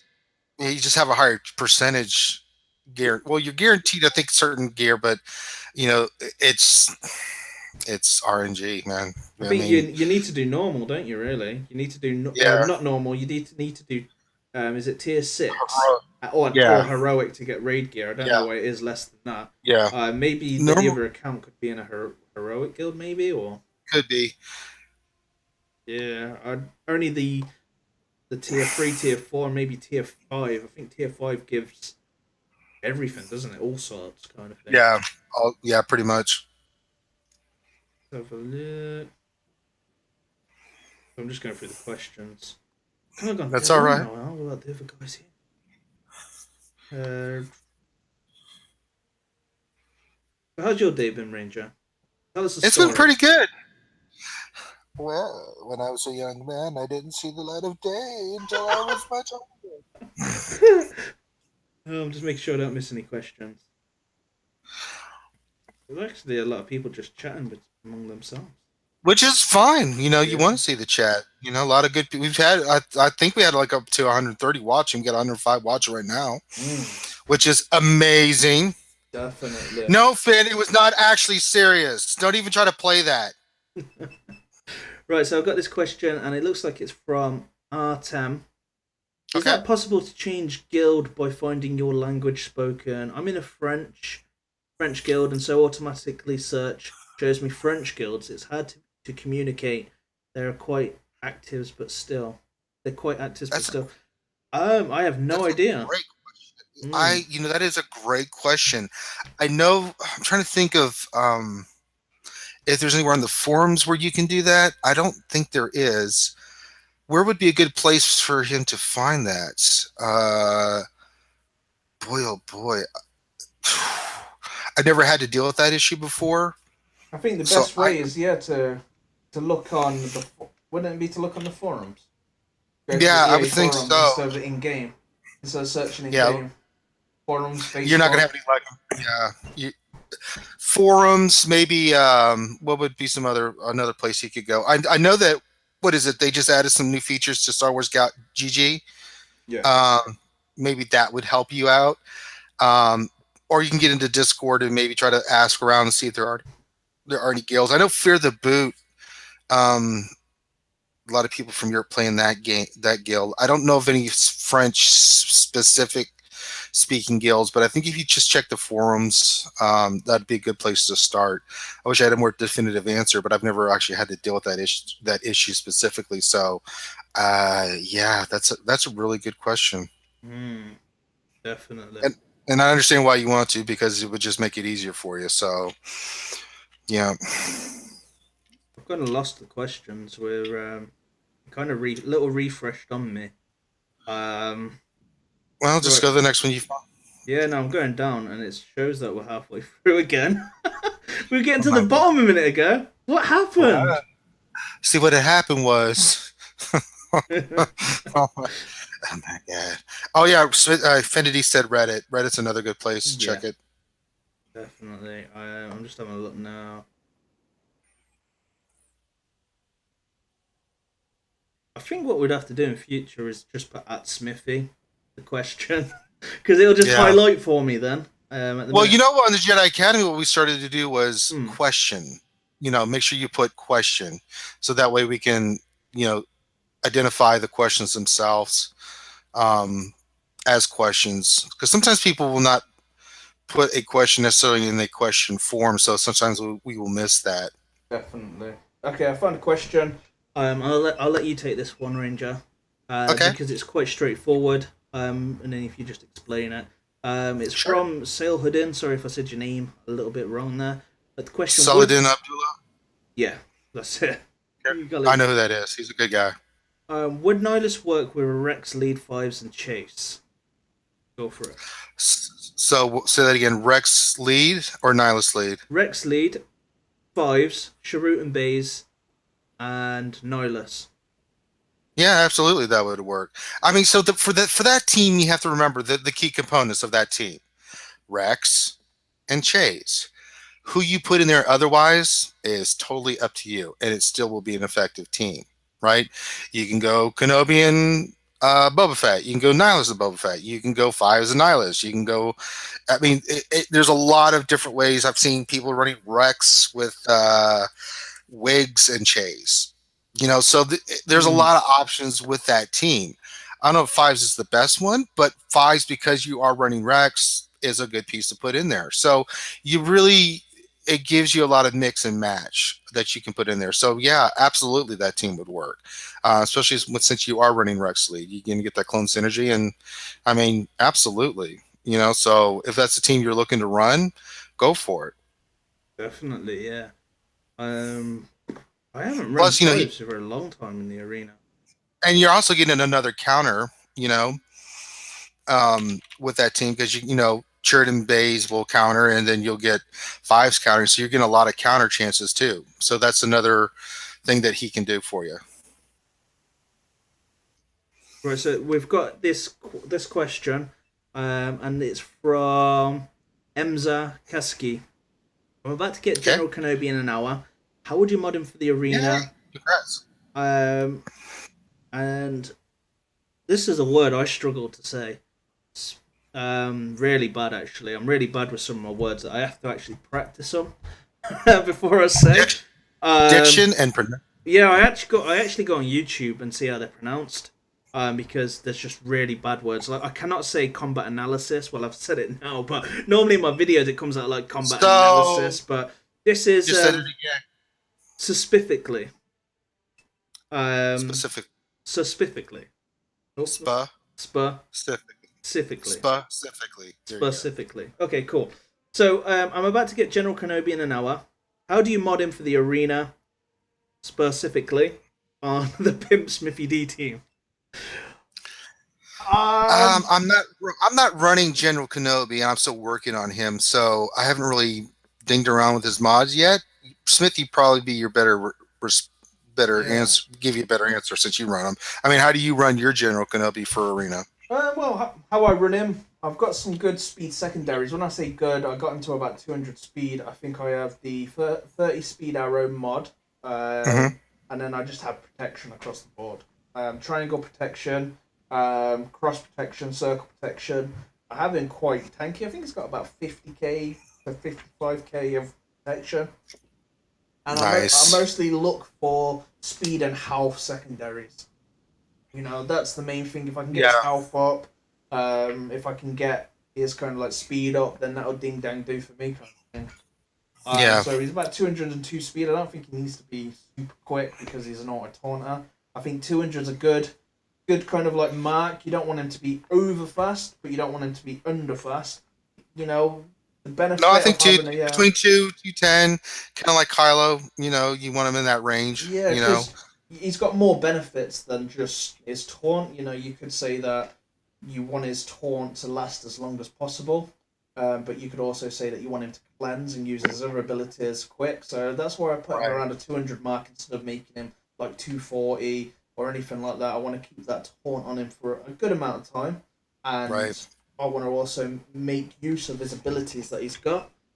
But yeah, protection, as much protection as you can get. Depends how you use him. If you want to change him into just a pure tank and not care about his abilities, then you'd put a protection arrow on him. If you don't want him to go quick, but I do find that his assist attack is lethal. Once he gets going, that's that counter attack. He has more benefits than just being your tanking team. Oh yeah. Yeah, General Kenobi's an amazing character. He really is. He's one of the ones I'm definitely working on. I got him to gear 8, and he takes an astronomical buttload of gear. It's ridiculous. It's like 450 Corbantes, isn't it? Yeah, it's a plethora of Corbantes. An unbelievable amount. Yeah, definitely. It's took a while to save up for that one. Yes, it does. So, kids, you have that to look forward to. You haven't got him yet. Yeah. And anybody that hasn't got him and is dismissing General Kenobi because you don't want to go through that, he is definitely worth every part, and he's going to be a character absolutely that's here to stay. He's not like Han Solo where he was a bit part of the meta. I think General Kenobi, anybody that's tanky, that has a lot of protection, that's a taunter, that has a job to do, and does a unique job, and then they are worth farming, they are worth gearing. And anybody that tells you differently from that are probably going to be wrong. Yeah, I mean, there's certain characters that I'm working on right now. That's one of the nice little quality of life features that they put in with the favorites. So I just finished Chirrut, Bays, and Rex. I'm working on Nihilus, right?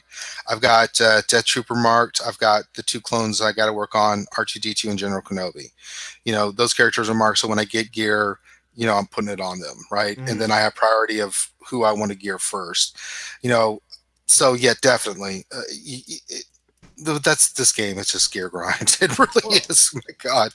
Yeah, definitely. Well, from my experience, I come with my arena team. I've always been competitive in the arena, and I've always hit my payout and done that.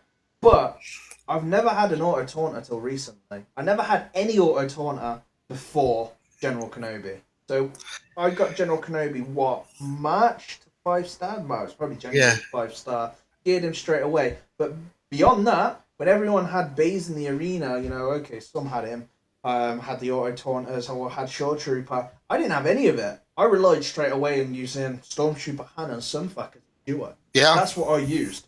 When now I think General Kenobi is one of those characters you can live without Sharut and Baze. But as the arena progresses, I think General Kenobi is one of those characters that replaces the need of having Sharut and Baze. Sharut and Baze is great, but General Kenobi just does so much more. He's just one character. He can do assist attacks. They are similar. The great thing about General Kenobi is he's free. They're both, but they're both equally good. The thing that Baze does is he's got two abilities that can remove buffs. One that does an AoE remove and a single target one that flips any buffs on that character, in a negative aspect, right? That's the thing about Baze that people forget. Yeah, he's an auto taunter, and every time you go after Chirrut, you do an AoE that hits Chirrut, he's going to be taunting. He has synergy with Chirrut, but you can run Baze without Chirrut. And he's really an effective tank. He's not as effective without Chirrut, but I've seen teams where they've run, Baze. They didn't have Chirrut, and it works out pretty well.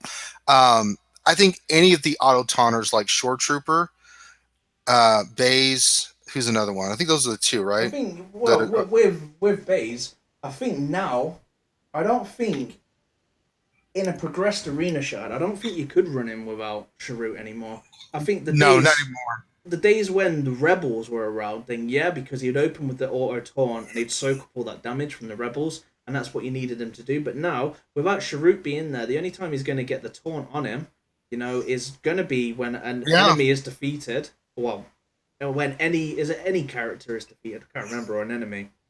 I'll have to look it up. Off the top of my head, I don't remember. I think it's just an enemy unit is defeated, and that's it pretty much. So once he loses auto taunter, that enemy is defeated, or when Chirrut falls below 100% health. Yeah, so I think that now in the arena, and he gains turn meter for every buff that the enemy gets. I mean, he's just a really, really, really good character, but he's way more effective with Chirrut. So if you're gonna get Baze, get Chirrut. Work on them together. They're a combo pack that you just kind of. If you don't want to get make sure you get General Kenobi. Yeah, General Kenobi. If you've got General Kenobi 5-star, put him in arena, and then you can run a whole bunch of tunes with General Kenobi. You can put General Kenobi on a Sith team. Yeah, and be very effective. Right, so I'm just gonna have a look for the next question if that's cool. Sure. And this one's from Shubham. What does everyone think about replacing Sunfuck with Shore Trooper in a non-Empire team? Lando lead, Palpatine, Bulba, and Zylo. That would work. Yeah. I mean, the thing about Shore Trooper I like is that he's an auto taunter, so that's an advantage over Sunfuck. Now Sunfuck can remove on a counter, but his counter chances it's hit and miss. It depends on RNG. And he also does his heal, and he adds crit immunity, which in this meta is really big. That's what killed the first thing that started killing the big Wigs Lando combination was Shore Trooper, because everybody was running him at 4 stars. Like, no. You thought you were going to wipe my team out? Not anymore. He's a really solid piece, and for that team that you're running, he would work really well. He's really good with Empire teams. On a Zeta team, he's really good. Emperor Palpatine lead team, he's really good. Definitely. I think Shore's a good one, especially at that rework. Yeah, where I've got him. I've got him. Immunity now as well, doesn't he? Which before, which is what he wasn't doing before, but now he really makes him tanky. Definitely. I just need to find these questions again. The bar gets so small. Then looking through them. Well, here's how you get past that. Next time, this is what I do. I copy the questions and just put on a Word document, and then just as I see them, I put them on there, and then as I read one, I just delete it off. Definitely. And I love technology. So, okay, I found where we are now. Yeah, I think in future we're just going to put at Smithie D, and then it highlights it straight away for me, and I can see That's it. good. Yeah, I think that's what we're doing. So we had the General Kenobi. Okay, I've lost where we are. But anyway, I'm going to ask a question at Ranger One, looking through it. Okay. If you had a choice... The answer's... Okay. Yes. If you were going to farm from the Cantina and hard nose, and you could only choose one out of Baze, Cheru, or Kylo Ren. But you could only have one. I can only pick one. You could only pick one. I would pick Kylo. Kylo overall, he's a good little piece to have. I mean, mainly I say that because out of those three, I mean, we already talked about Chirrut and Baze. If you can't have one without the other one, it's kind of pointless. I would put it in Kylo first, Baze, then Chirrut, in that order, because you can run those other two. Kylo definitely you can run, but Baze will give you some options, and Chirrut kind of needs Baze to be really functional. So I would go in that order: Kylo, and then Baze, then Chirrut. I think you would be well off to do that. But it kind of depends, where you want to, which team you're working on, what direction you want to go. That's a question that we get a lot over at RSG. Is we get lots of questions, but a lot of people ask, as a new player, who should I farm? That's the number one question. I'm sure you get asked that a lot too. Who should I farm? Right? Well, who have you started farming? Right?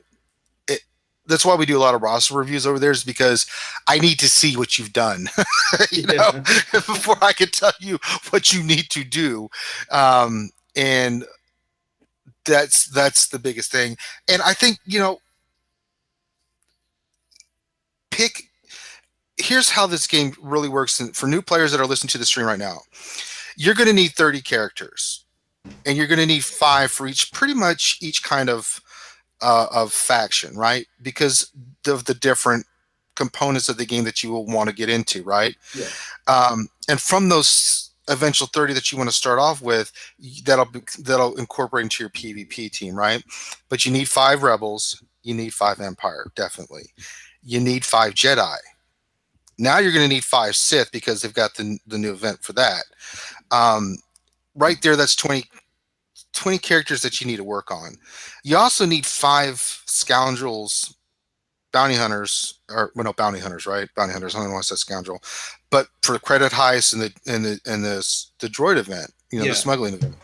So think of it like that. And the biggest mistake that new players make is they go all over the place, which is understandable. But focus. It gets real easy, especially when you read something else. So this character's great, that character's great. Stick to what you're farming. Get it done, and then you can move on. Because this game is about getting those characters done so you can move on to other ones. Definitely. And if you do that, it'll, in the long term, will help you out more than mishmashing and going here and getting this one and then stopping and then going to this character. It just does not work. So... Definitely. Did you find where you're at, Smithie? Yeah, I did. So the next one I've got is from Big Gains. I need advice. I get the same gear every raid. Last 10 raids I've had Nubian scanners and stun cuff. Are you complaining that you're getting stun cuffs every raid? I'm about to be very, very upset. I do not. How dare you, sir? At the minute, I need some droid callers, and I haven't had them in a long time. I'm actually on 0. The way to fix that is probably just to save your crystals from the arena instead of putting into refreshers. If you can manage it, then I would say, buy gear with it, save it. Thinking if you save 200 a day with all your challenges, you're gonna have the gear you need in a week. Yeah. 1,400, or even buy the crystal pack where you get 100 per day. Yeah, that's a great crystal pack for newer players. That 2100 crystal pack where you get 100 every day is an amazing crystal pack. It just helps you initially with your farming. Definitely. That So every yeah, 21 days is yeah. definitely worth it.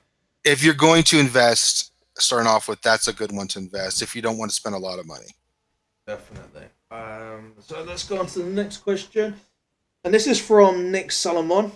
Smithie, you guys have any predictions on the Moff rework?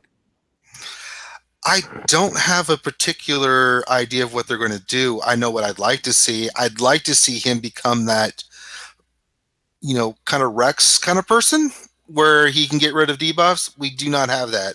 Maybe even some sort of heal as a support character, become a real support character for Empire team.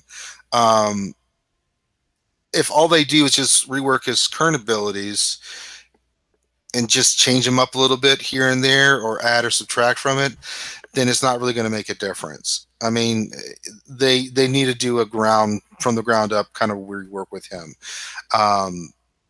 Give him an attack, but give him also the ability to get the Empire other teams going, get your stormtroopers going, get your TIE fighter going, get Vader going. I mean, that's what they need to do, and we need that debuff character for the Empire, and that's what I'd like to see them do with him. I mean, is there anything particular skill set that you would like to see them add, or do you think they're going to add to him, or what are your thoughts on that? Mine's a bit crazy. What I would like, in all honesty, is him to have a team annihilate. Where it has like an 8-second cooldown. Yeah, probably 15 turn cooldown, and it has the animation of the Death Star, and it just and he just boom, just takes the team out. I think that'd be pretty cool because that'd match Tarkin. At a time of triumph, you won't overestimate their chances. Definitely, that's what I would like for Tarkin. I don't think you could. How could you have Tarkin in the game and not have a Death Star animation? Like, come on, and I think it probably isn't ever gonna happen, but it'd be cool. You'd have to. Yeah, I think that would be great. Well, it happens on Force Collection. If he stays alive for so many turns, he just wipes your entire team out. It's unavoidable, undodgeable, and it works on that game. It's just on this game, I think it would make him a priority again. That you need to take him out. If he had the cleanse and he had the team annihilate, I think it would be pretty cool.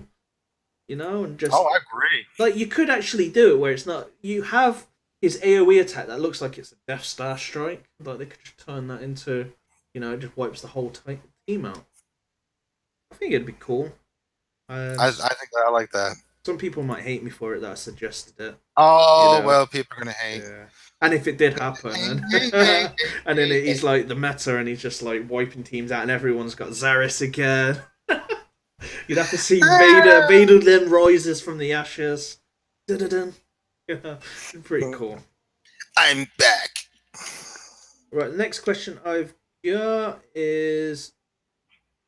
No, actually, I've gone through these questions. Oops. Okay, this is from Shane. And do you think they will add a Newt Gunray control ship?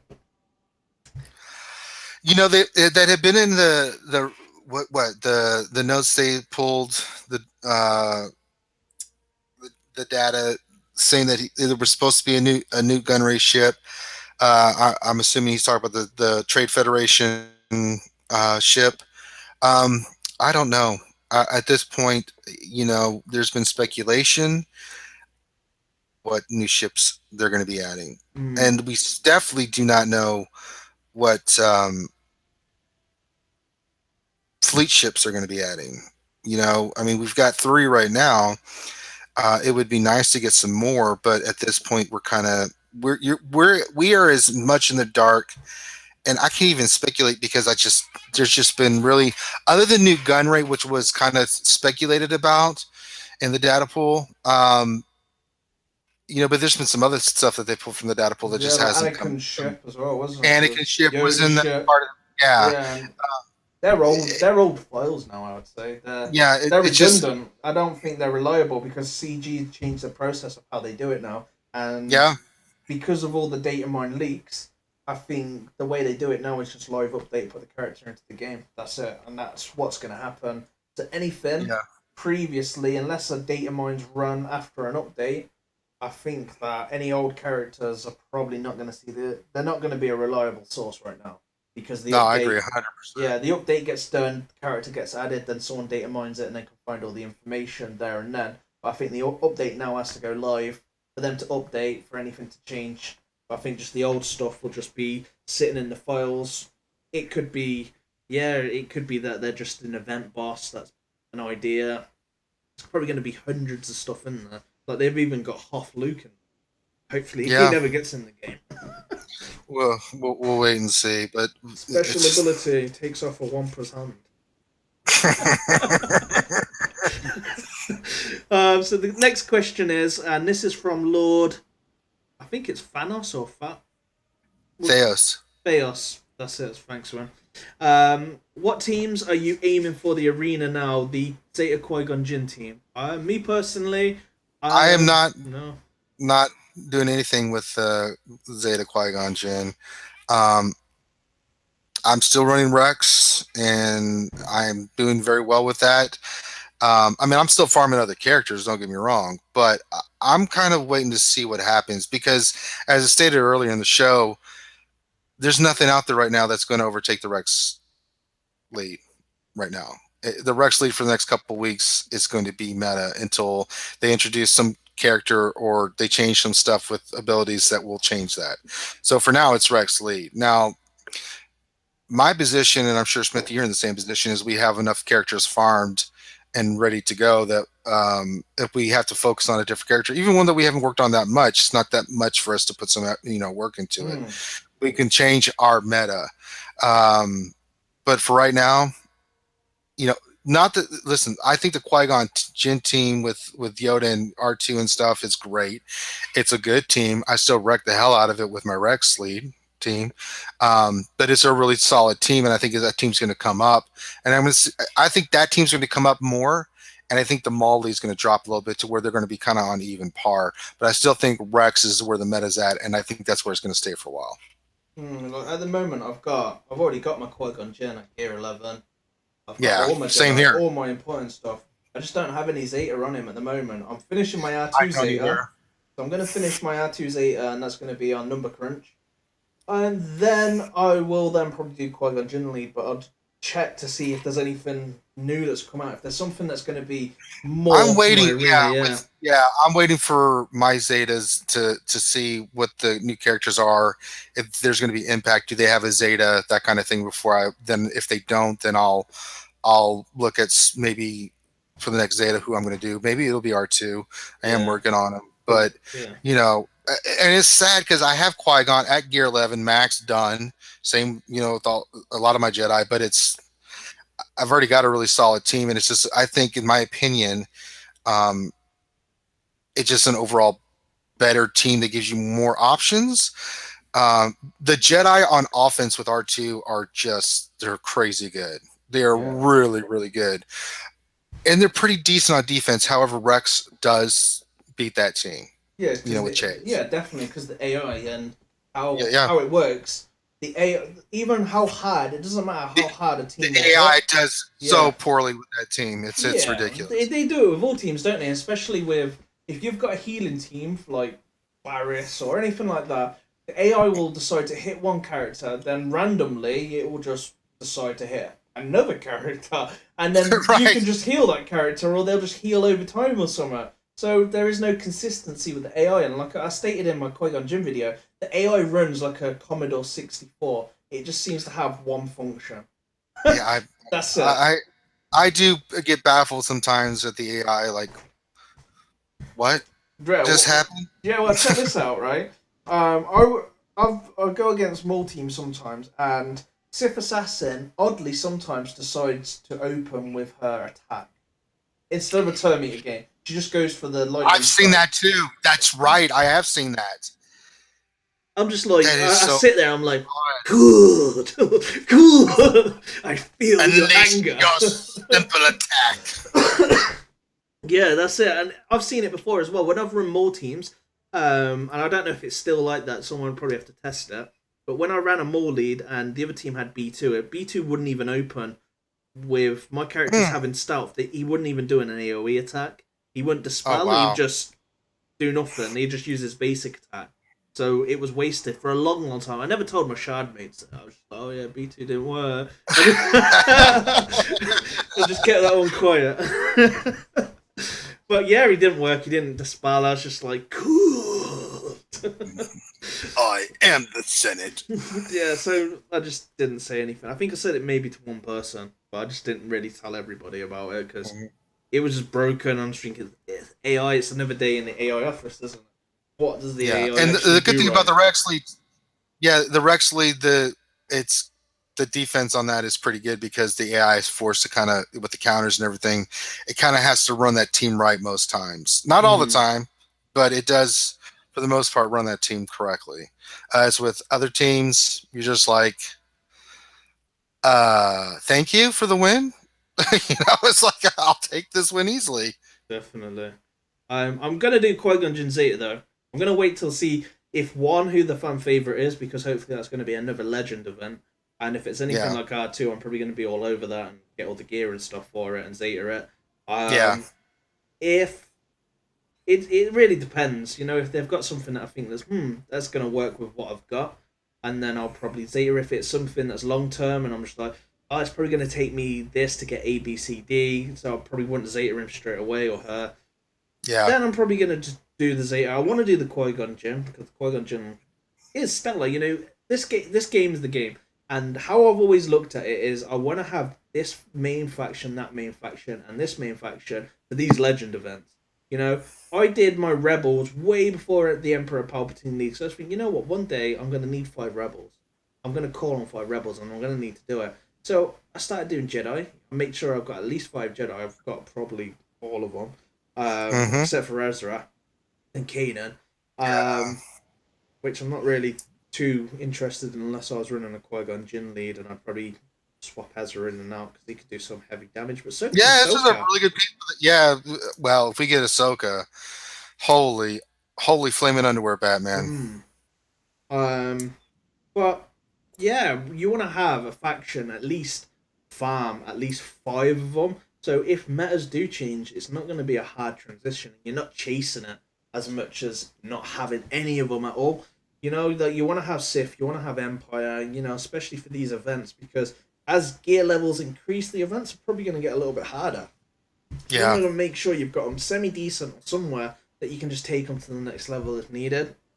And just never be stuck in that behind meta. Like, there'll be a lot of yous out there that didn't get Emperor Palpatine on the first time around, or the second time around, and it probably hurt a little bit in the arena because you didn't have someone that could AoE stun. Or you ran him at 5-star and everyone attacked you because of the reason you had a 5-star Emperor Palpatine and you were kind of like attack bait.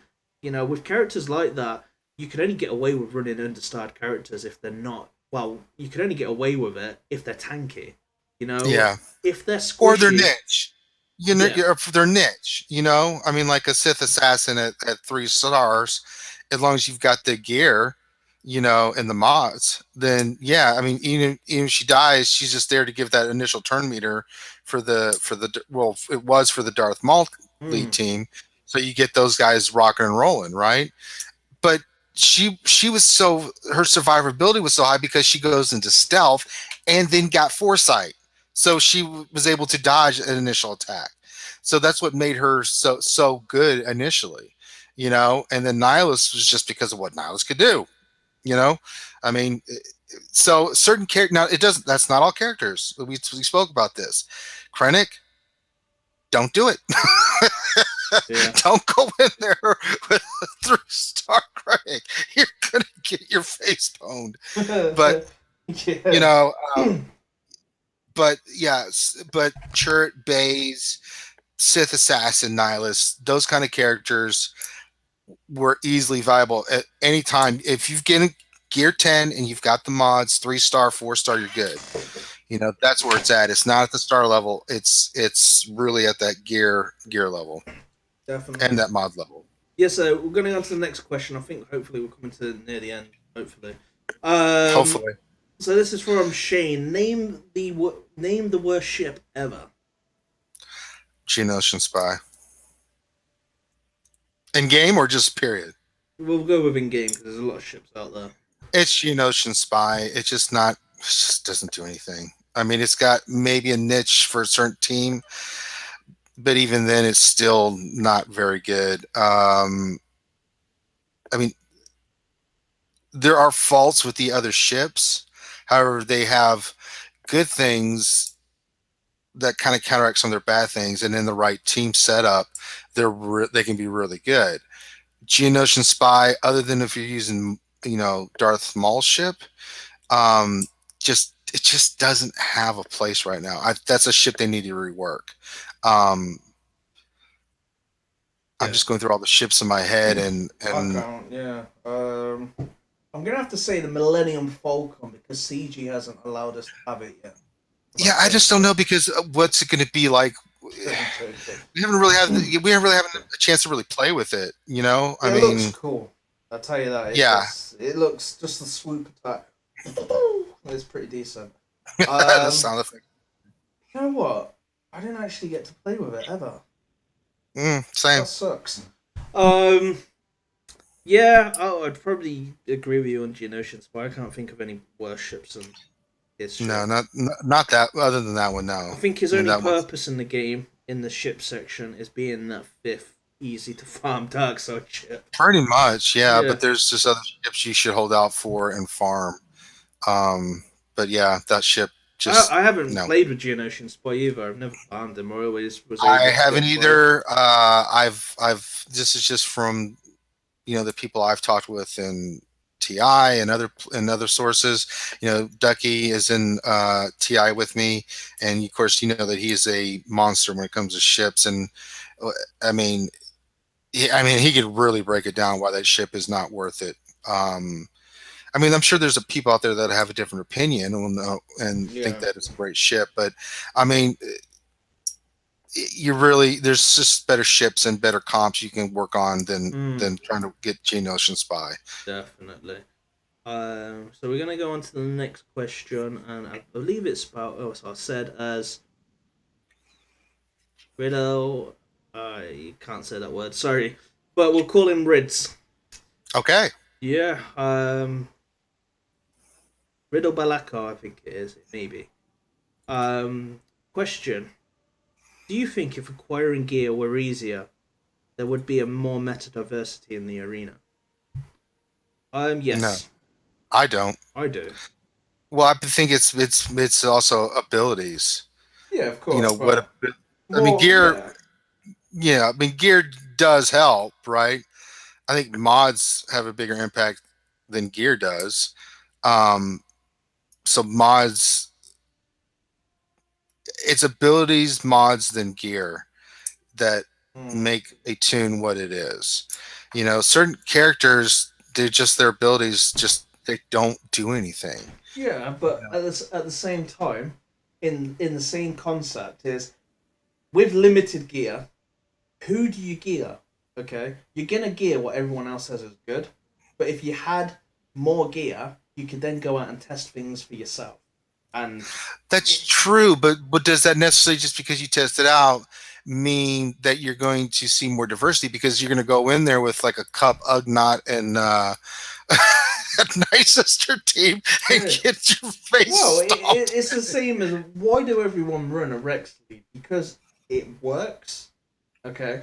But there's so much counters to a Rex lead, even though they got the triple cleanse. There's counters to everything, but what characters' abilities and makeup, right? Their kits. What makes those characters so good? I mean, if you look at what Kylo Ren can do, and you look at the characters that are frequently used, it's because of what they can do and what they can do in your team and what they offer to the team, right?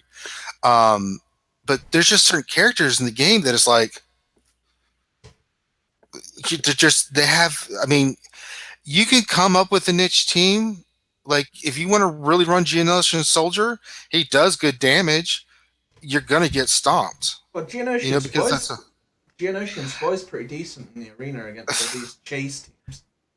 That's true. Like 40K. What I would love to see is not so much that we have one team, but remember we spoke about this earlier, is that we have where you have 10 characters that you're just kind of missing matching in, right? Even higher than that, maybe 15. You've got 3 kind of teams that you can put together when you're facing somebody in the arena team that you can just run this team, right? And then just go with that to beat that specific team. So you're not just so focused on one thing. That's really where I'd like to see the meta go. That's how it did go, doesn't it? Until CG decided It was, to yeah. Mcmole. You know, if we have a look about how many different teams there was, I was running a Mcmole with a load of Zetas around, but I had no Nihilus because Nihilus wasn't out, you know? And there was other teams like you had coming up, you had some people running Resistance, some were running First Order, and then we even had the Rogue One team, and then boom! Everyone just went Mcmole because why? Because it worked.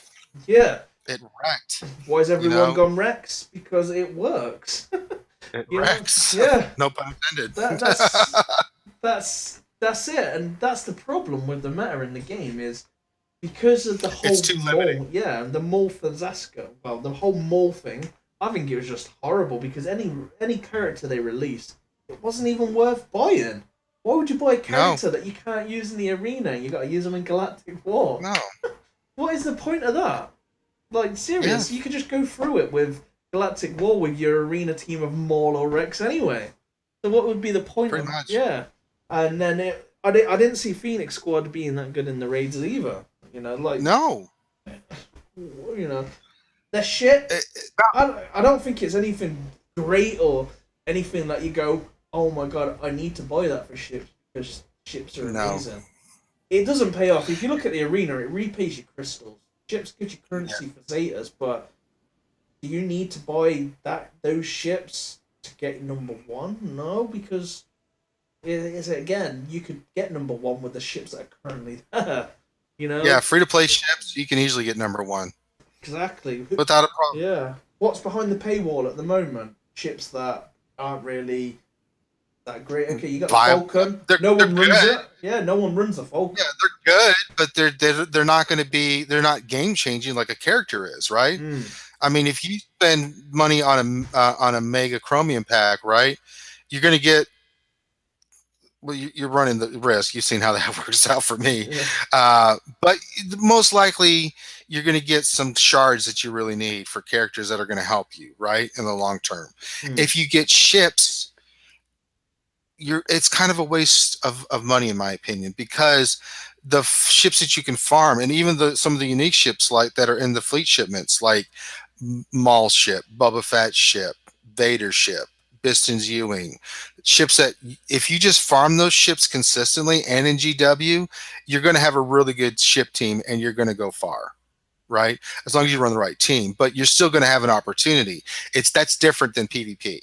Well, yeah, you have to at least unlock something, and you're going to, Well, what messed up the ships, wasn't it? Was again Mcmole, because his ship's amazing. I'm not going to lie, he's the best. It's about needing the need for Zetas, okay? So what happened with one side of the arena? If Mcmole was the kind of next thing to slice bread, which he was, then you didn't really need to Zeta anybody else. So you had one leader. So there's no point getting all these ships to get Zetas because that's pretty much what it is. It's about getting the ship collection so you can get the Zetas early. But you only need 20 Zetas, and you just put him on Mcmole for the next 2 months or whatever he was, probably a month and a half where he's just strong, and that's it. And then you could slowly build up your ships. Mcmole, he put the game stale, didn't he? I'm glad that he's slowly.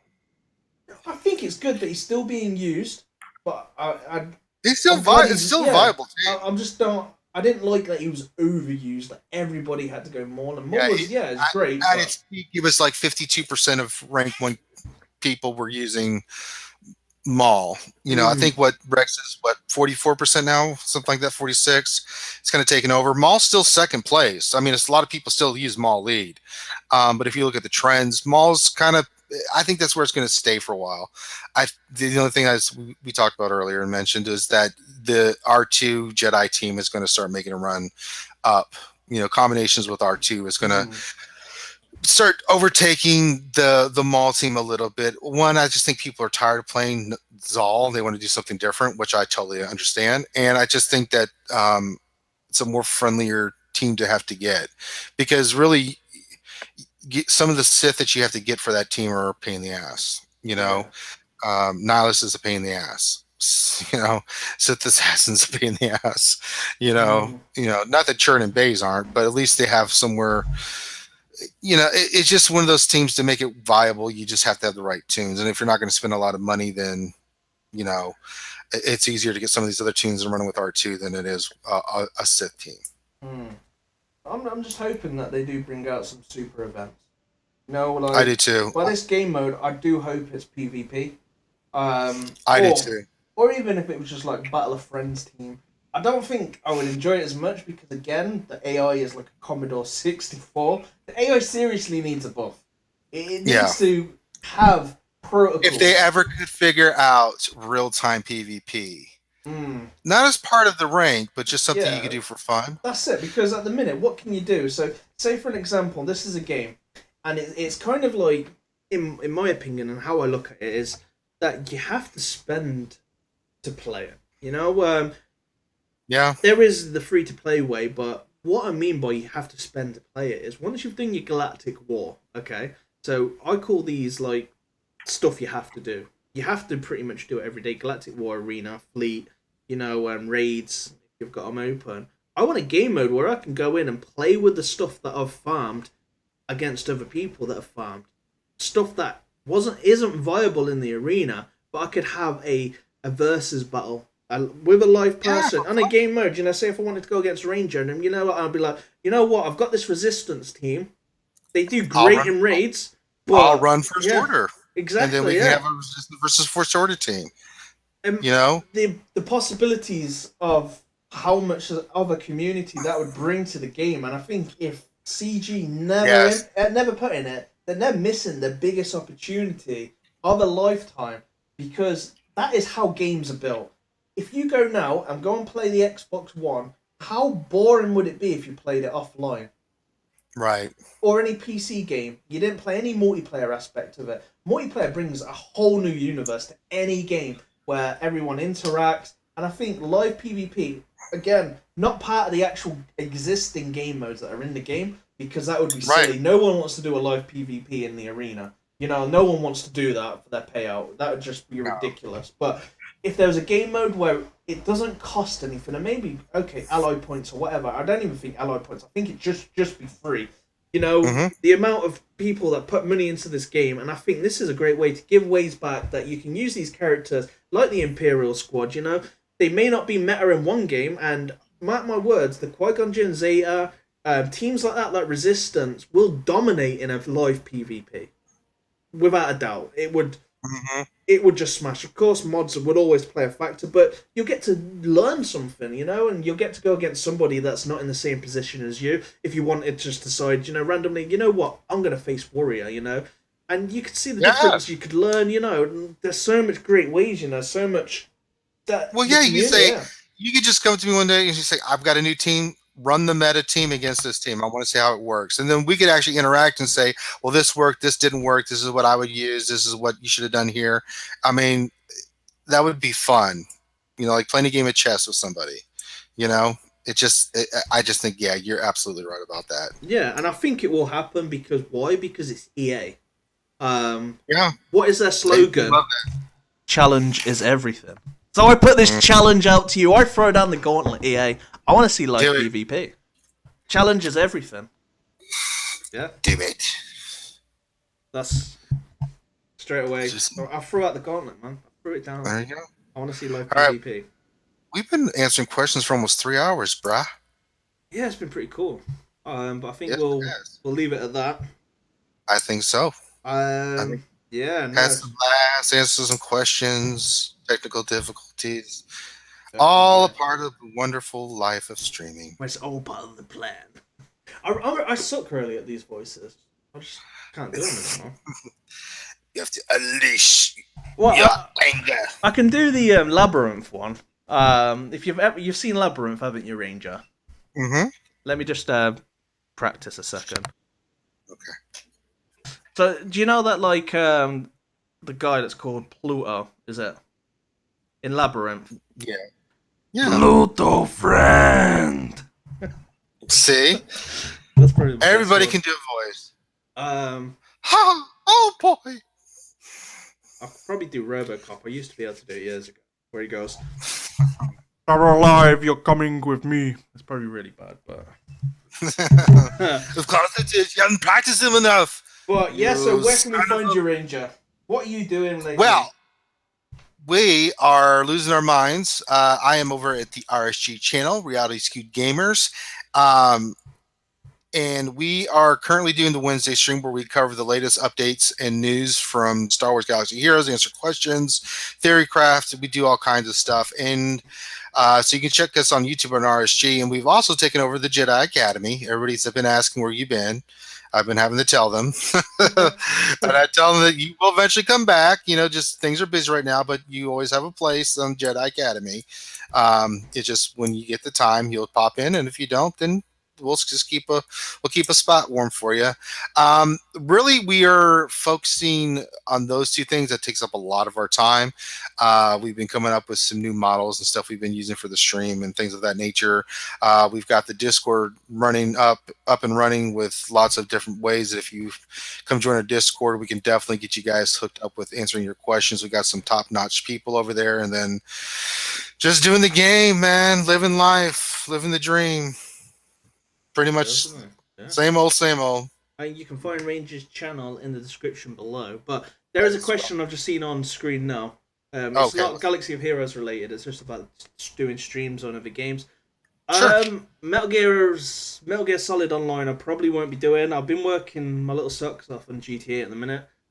Pretty much in between videos. Even streaming last night, I was driving around letting other people do the missions so I could collect the money.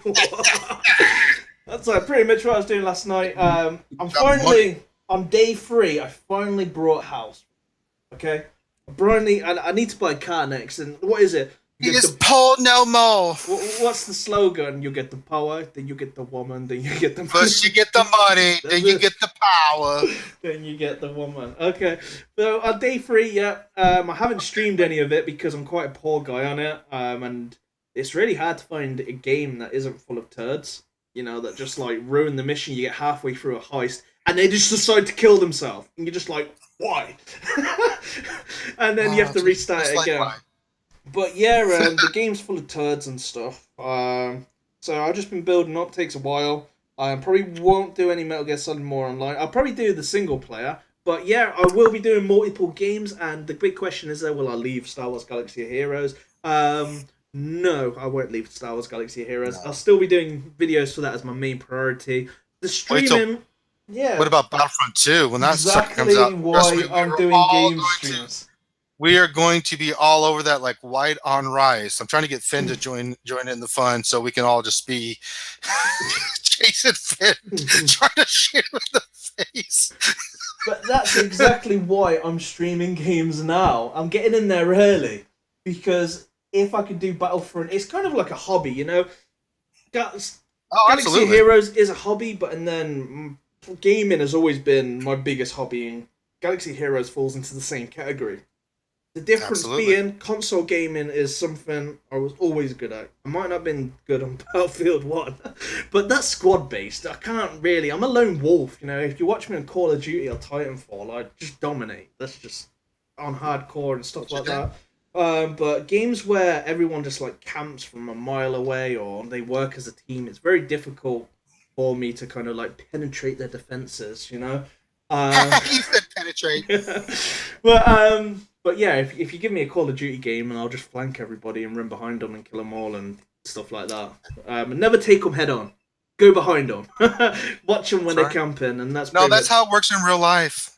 Suppressive fire, flank. That's how you're supposed to do it. If you run at the enemy, you deserve to get shot in the foot. I'll probably upload a video of Black Ops when I did, I think it was like 91 to 10 deaths, 91 kills to 10 deaths, and I ran around with just a single shot rifle.